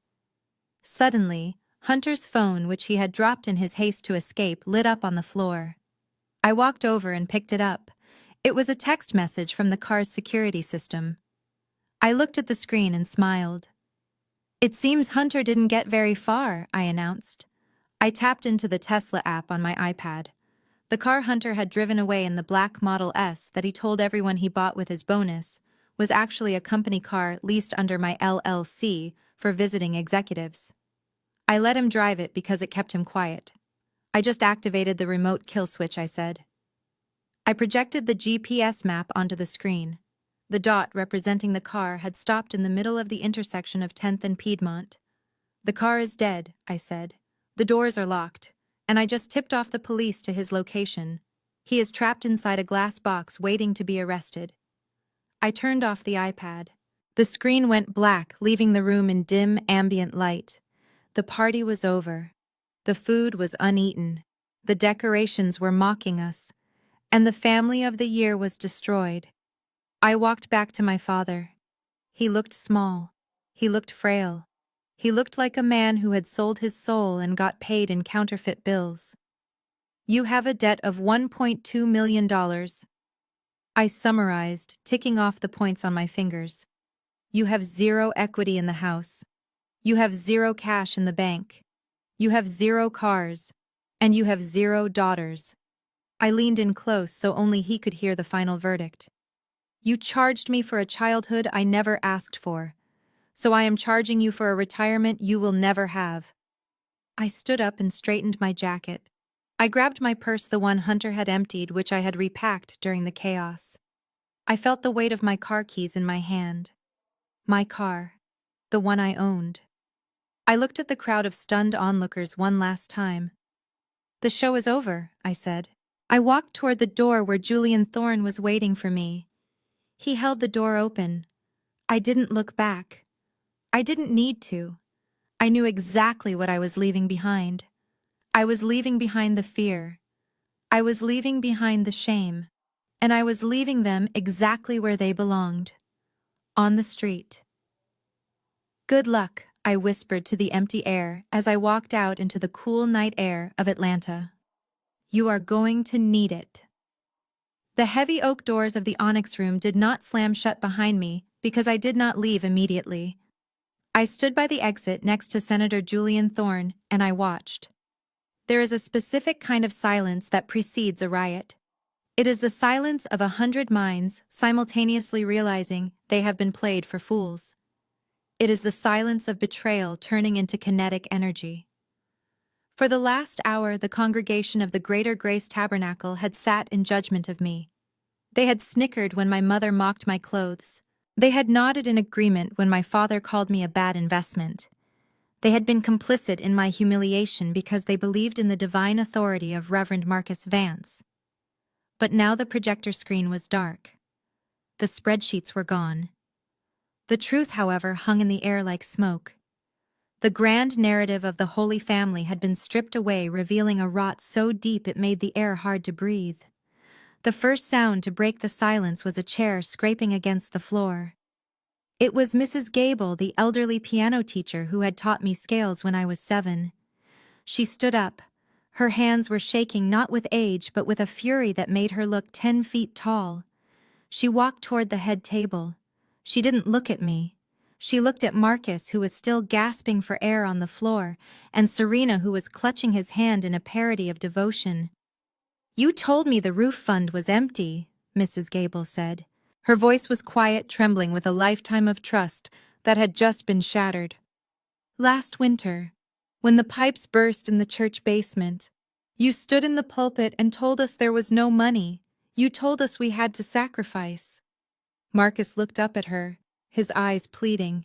"Sister Gable, please," he wheezed. "It is complicated." "It is not complicated," Mrs. Gable screamed, the sound tearing from her throat. "I gave you my heating money. I sat in my house in a coat for 3 months because you said God needed a new roof." She pointed a gnarled finger at Destiny, who was shivering in her gold dress. "But you didn't buy a roof. You bought her a BMW. That was the spark." The powder keg exploded. Deacon Jones stood up next. He was a large man, a man who had protected Marcus for 20 years, a man who had thrown people out of the church for questioning the budget. He walked over to the table. He picked up a crystal wine glass, one of the expensive ones that Marcus had insisted were necessary for the dignity of the event. "I cashed out my 401k for the building expansion," Deacon Jones roared. $200,000. You said we were breaking ground in June." He looked at the empty spreadsheet on the screen. "There is no expansion, is there?" Marcus tried to scramble backward, pushing himself along the floor, but his legs wouldn't work. "No, Deacon, listen. The permits are pending," Liar Deacon Jones shouted. He threw the wine glass. It didn't hit Marcus, but it shattered against the wall right above his head. Red wine splattered across the white wallpaper like a gunshot wound.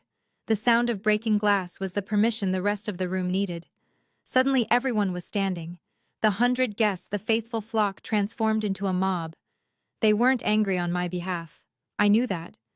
They didn't care that I had been kidnapped. They cared that they had been robbed. They cared that their tithes, their offerings, their widows' mites had been funneled into handbags, luxury cars, and hotel rooms for mistresses. "You stole my son's college fund," a woman in a blue hat yelled, rushing the stage. "You drove a Tesla while my kids ate ramen noodles," another man screamed. The scene descended into chaos. The carefully curated elegance of the Onyx Room evaporated. People began to throw things. Bread rolls rained down on the head table. Plates of half-eaten chicken were hurled like discuses. A tureen of soup was overturned, sending hot liquid cascading off the edge of the table and onto Serena's designer shoes. Serena shrieked, scrambling up onto her chair to escape the mess. "Stop it!"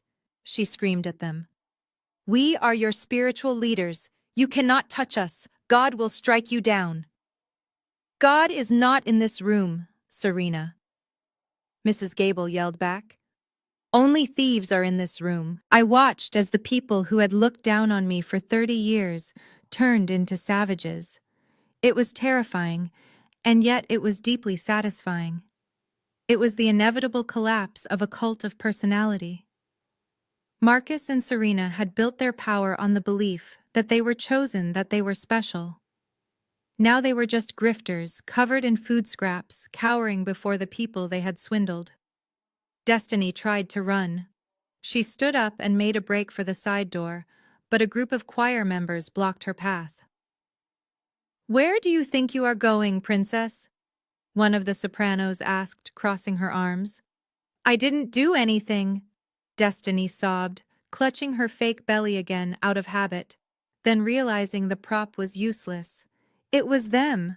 It was Mom and Dad. I just wanted to be happy, you wanted to be rich," the soprano spat.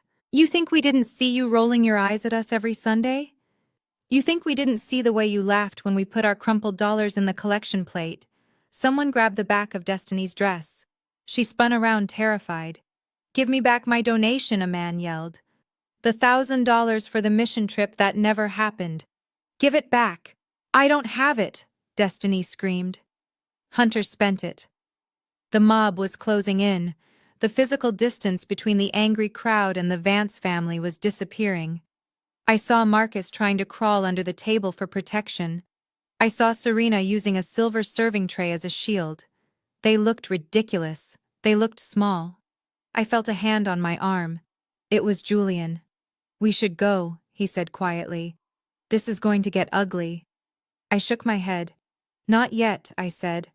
I want to see this. I wanted to see the consequence. I had spent my whole life protecting them from consequences. I had been the buffer between them and reality. I had paid the bills so they wouldn't feel the cold. I had fixed the mistakes so they wouldn't feel the shame. Now the buffer was gone. Reality was crashing down on them with the force of a tidal wave. A bread roll hit Serena square in the forehead. She gasped, looking shocked that the world dared to touch her. Police, someone yelled. Call the police. We don't need police, Deacon Jones shouted. We need our money. He grabbed the tablecloth of the head table and yanked it. The centerpiece, the silverware, the expensive wine bottles, and the projector all came crashing down with a deafening noise. Marcus, who was hiding underneath, yelped as plates rained down around him.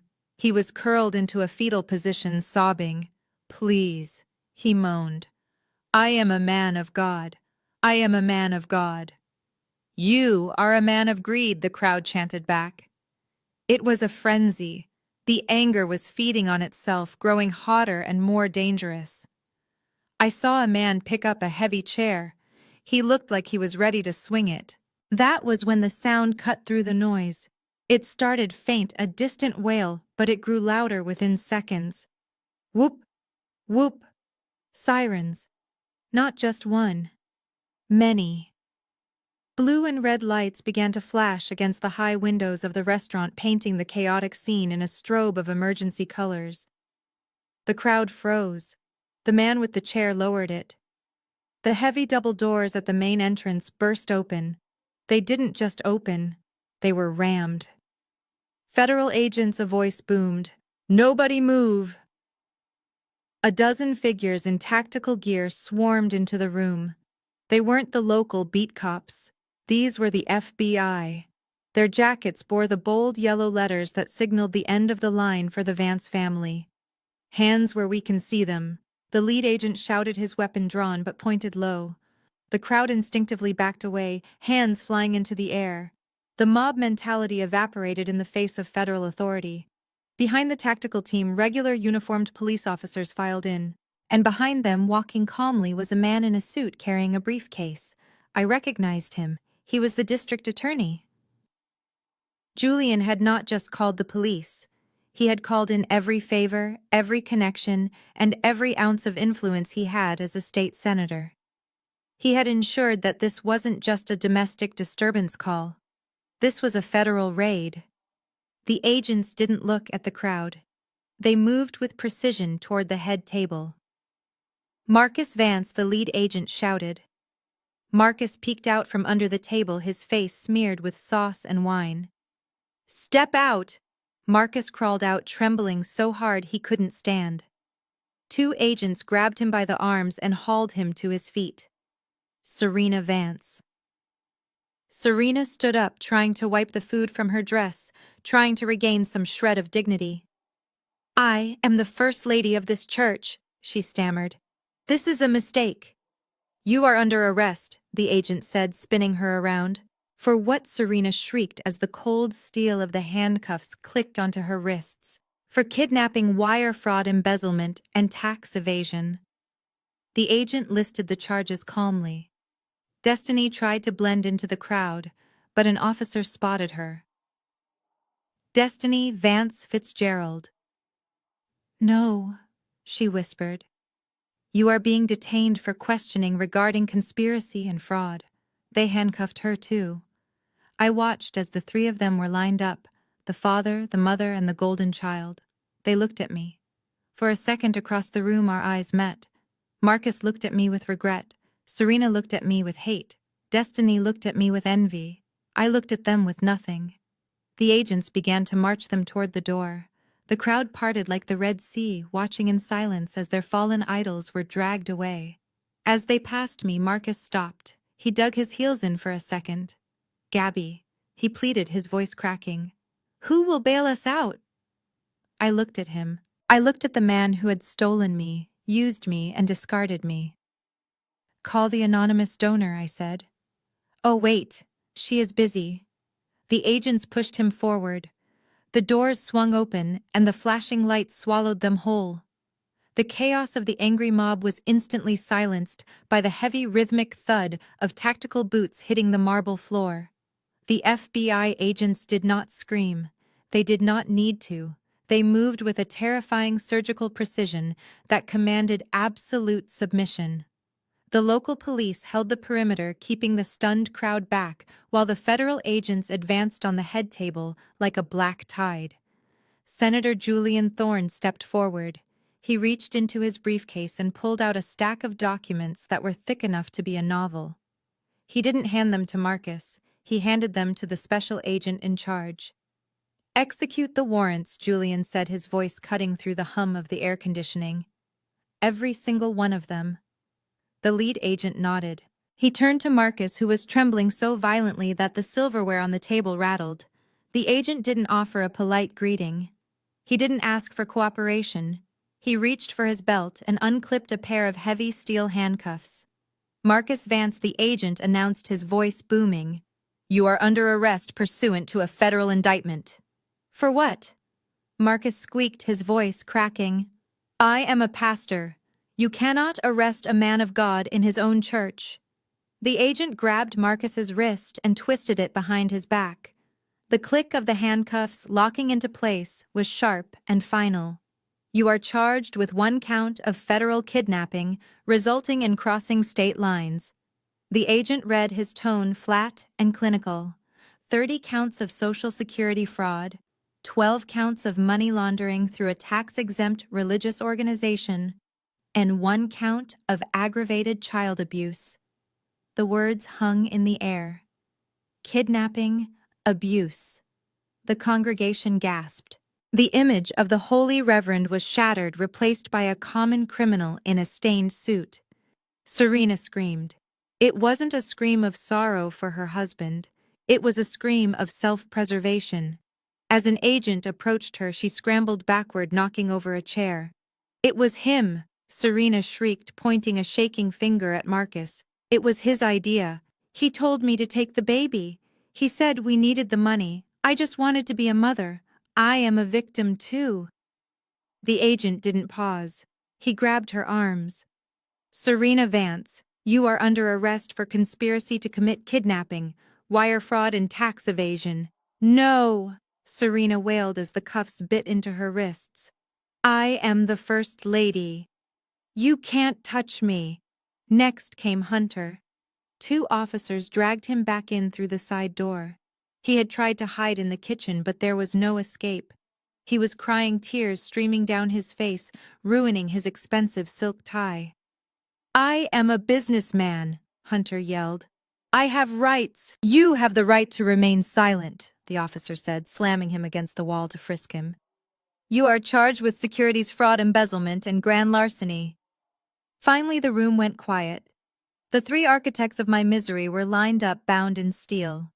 The agents began to march them toward the exit, but there was one person left standing. Destiny. My sister stood alone in the center of the room, clutching her fake silicone belly. She looked at the agents, waiting for them to come for her. She held out her wrists, expecting the same fate. She wanted to be a victim. She wanted the drama. But the agents walked right past her. "Wait!" Destiny cried out, her voice trembling. "What about me? Where are you taking them?" The lead agent stopped. He looked at Destiny with a mixture of pity and indifference. "We don't have a warrant for you, Mrs. Fitzgerald," he said. "Being spoiled isn't a federal crime." And lying about a pregnancy isn't illegal, it is just pathetic. He signaled to his team. You are free to go, the agent said, but you can't go home. The house is a crime scene. It is being seized as evidence. He turned and walked away, dragging my screaming parents out into the night. Destiny stood there frozen. She looked around the empty room. Her husband was gone. Her parents were gone. Her house was gone. Her money was gone. She wasn't arrested, but she had received a sentence far worse for someone like her. She was irrelevant. She was homeless. And for the first time in her life, she was completely and utterly alone. The flashing lights of the police cruisers bathed the room in a chaotic rhythm of red and blue, cutting through the elegant gloom of the onyx room. It was the only spotlight my parents had left. I watched the federal agents march Marcus and Serena toward the exit. They were not walking with the heads high posture of the spiritual leaders they pretended to be. They were stumbling. The weight of the steel cuffs seemed to drag their shoulders down, but the weight of the truth was even heavier. As they reached the heavy double doors, Marcus dug his heels into the carpet. He fought against the grip of the federal agent panic overriding his dignity. He turned his head, his eyes searching the room frantically until they landed on me. He looked pathetic. The sweat on his forehead mixed with the red wine stains on his collar, making him look like a clown whose makeup was running. "Gabby!" he screamed. His voice was raw, cracking with desperation. "Gabby, honey, please. You can stop this. You know people. You have money now. Do not let them take your father." Serena was sobbing quietly next to him, a broken, wheezing sound that offered no comfort, but Marcus kept pleading. "I am sorry," he wailed. "I will make it right. We can work this out. Just make a call. Save me, Gabby." I walked toward them. The agent paused, giving me a moment. I stood inches from Marcus. I looked at the man who had stolen me from a nursery and billed me for my own survival. I looked at the man who had preached about charity while stealing from the poor. I waited for a flicker of love to spark in my chest. I waited to feel that familiar pull of guilt, the instinct to fix his mess. But there was nothing. Just a hollow space where a father should have been. I looked him dead in the eye.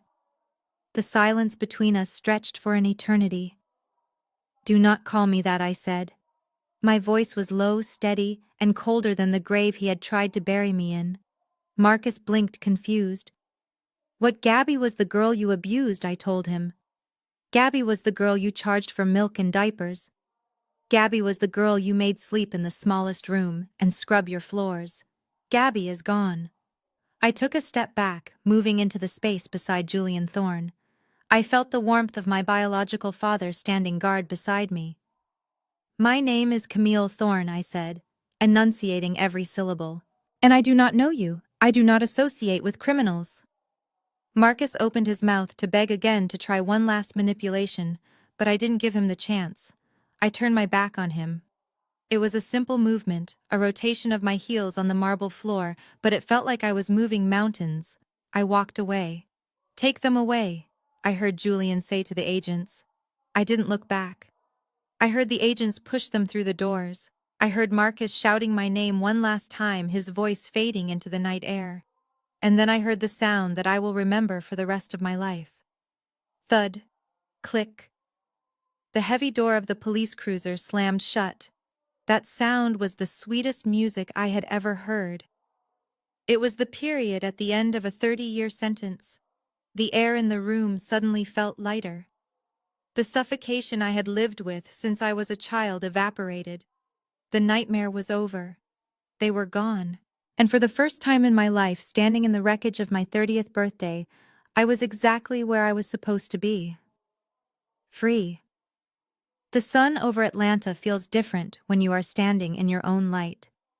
It has been exactly 365 days since the doors of the police cruiser slammed shut on my past. Today the air is crisp and the sky is a brilliant, unblemished blue. I am standing on a podium in front of a newly renovated building in downtown. A large silk ribbon stretches across the entrance. The sign above the door reads, The Camille Thorne Center for Missing and Exploited Children. I look out at the crowd. There are no judgmental church members here. There are no fake friends. There are city officials, supportive colleagues from the logistics industry, and families who are looking for hope. And standing right next to me, holding the giant ceremonial scissors, is Julian Thorne, my father. He looks at me, and for the first time in my life I do not see calculation in a parent's eyes. I see pride. Pure, unadulterated pride. He is not proud of me because I paid a bill. He is proud of me because I survived. I take the microphone.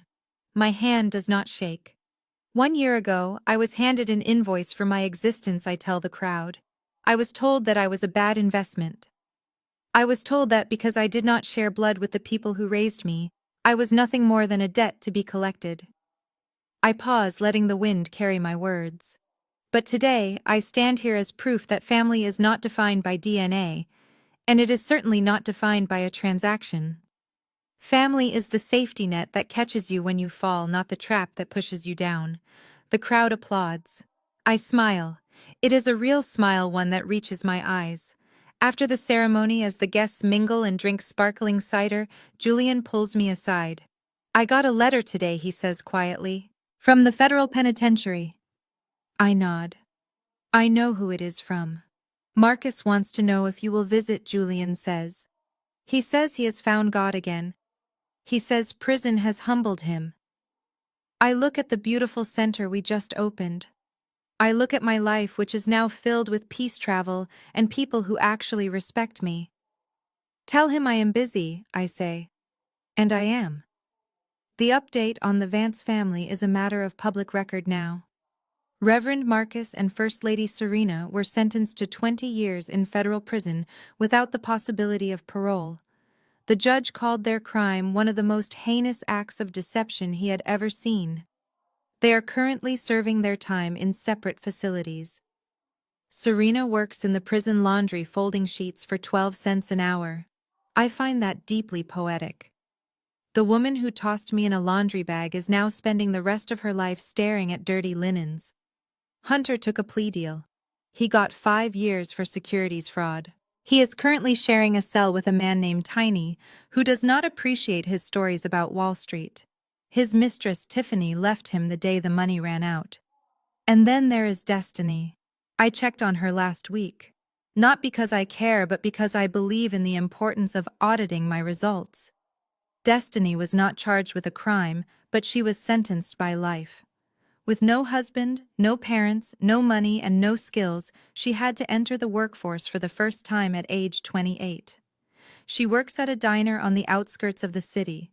It is a greasy spoon place, the kind where the floors are sticky and the tips are low. I drove by in my car. I watched through the window. Destiny was wearing a stained apron. She was carrying a heavy tray of dirty dishes. A customer, a man who looked a lot like Hunter used to look, yelled at her for forgetting his ketchup. I watched her apologize. I watched her wipe the table. I watched her look down at her shoes, which were no longer designer heels, but sensible non-slip sneakers. She looked up and saw my car. She saw me behind the wheel of my new Porsche. For a second our eyes met through the glass. She didn't wave. She didn't glare. She just looked tired. She looked like someone who had finally learned the value of $1 the hard way. I drove away. I didn't feel glee. I didn't feel hate. I felt nothing. And that indifference is the true victory. I turn back to the camera now, to you, the person watching this story. I know why you are here. I know you are watching this because maybe, just maybe, you have someone in your life who makes you feel like you owe them for your existence. Maybe you have a mother who criticizes your weight but takes your money. Maybe you have a father who only calls when he needs something. Maybe you have a sibling who treats you like a stepping stone. I want you to listen to me closely. You do not owe your abusers a seat at your table just because they gave you life or because they fed you. A toxic relationship is like a tumor. It feeds on you. It drains you. And if you let it stay because you are afraid of the surgery, it will kill you. Cutting them off is not cruel. It is life-saving. I am Camille Thorne. I was stolen. I was used. I was billed, but I paid my debts and I closed the account. And now I am the CEO of my own life. If you are waiting for permission to walk away, this is it. Pack your bags, change your locks, and do not look back. Because the only thing behind you is the invoice. But ahead of you is freedom. This story serves as a powerful reminder that sharing DNA does not grant a license for abuse. Gabrielle's journey illustrates that true power lies in self-respect and financial independence. For years, she allowed her generosity to be weaponized against her, but she ultimately learned that we teach people how to treat us. The narrative demonstrates that setting boundaries is essential for survival. When kindness is met with constant cruelty and exploitation, the healthiest choice is often to sever ties completely. Being alone is far better than being surrounded by people who only value you for what you provide. Hit the like button if you agree that peace is more important than toxic loyalty, and subscribe for more stories about reclaiming your power. Share this video with someone who needs to know that it is never too late to rewrite their ending. Thank you for watching.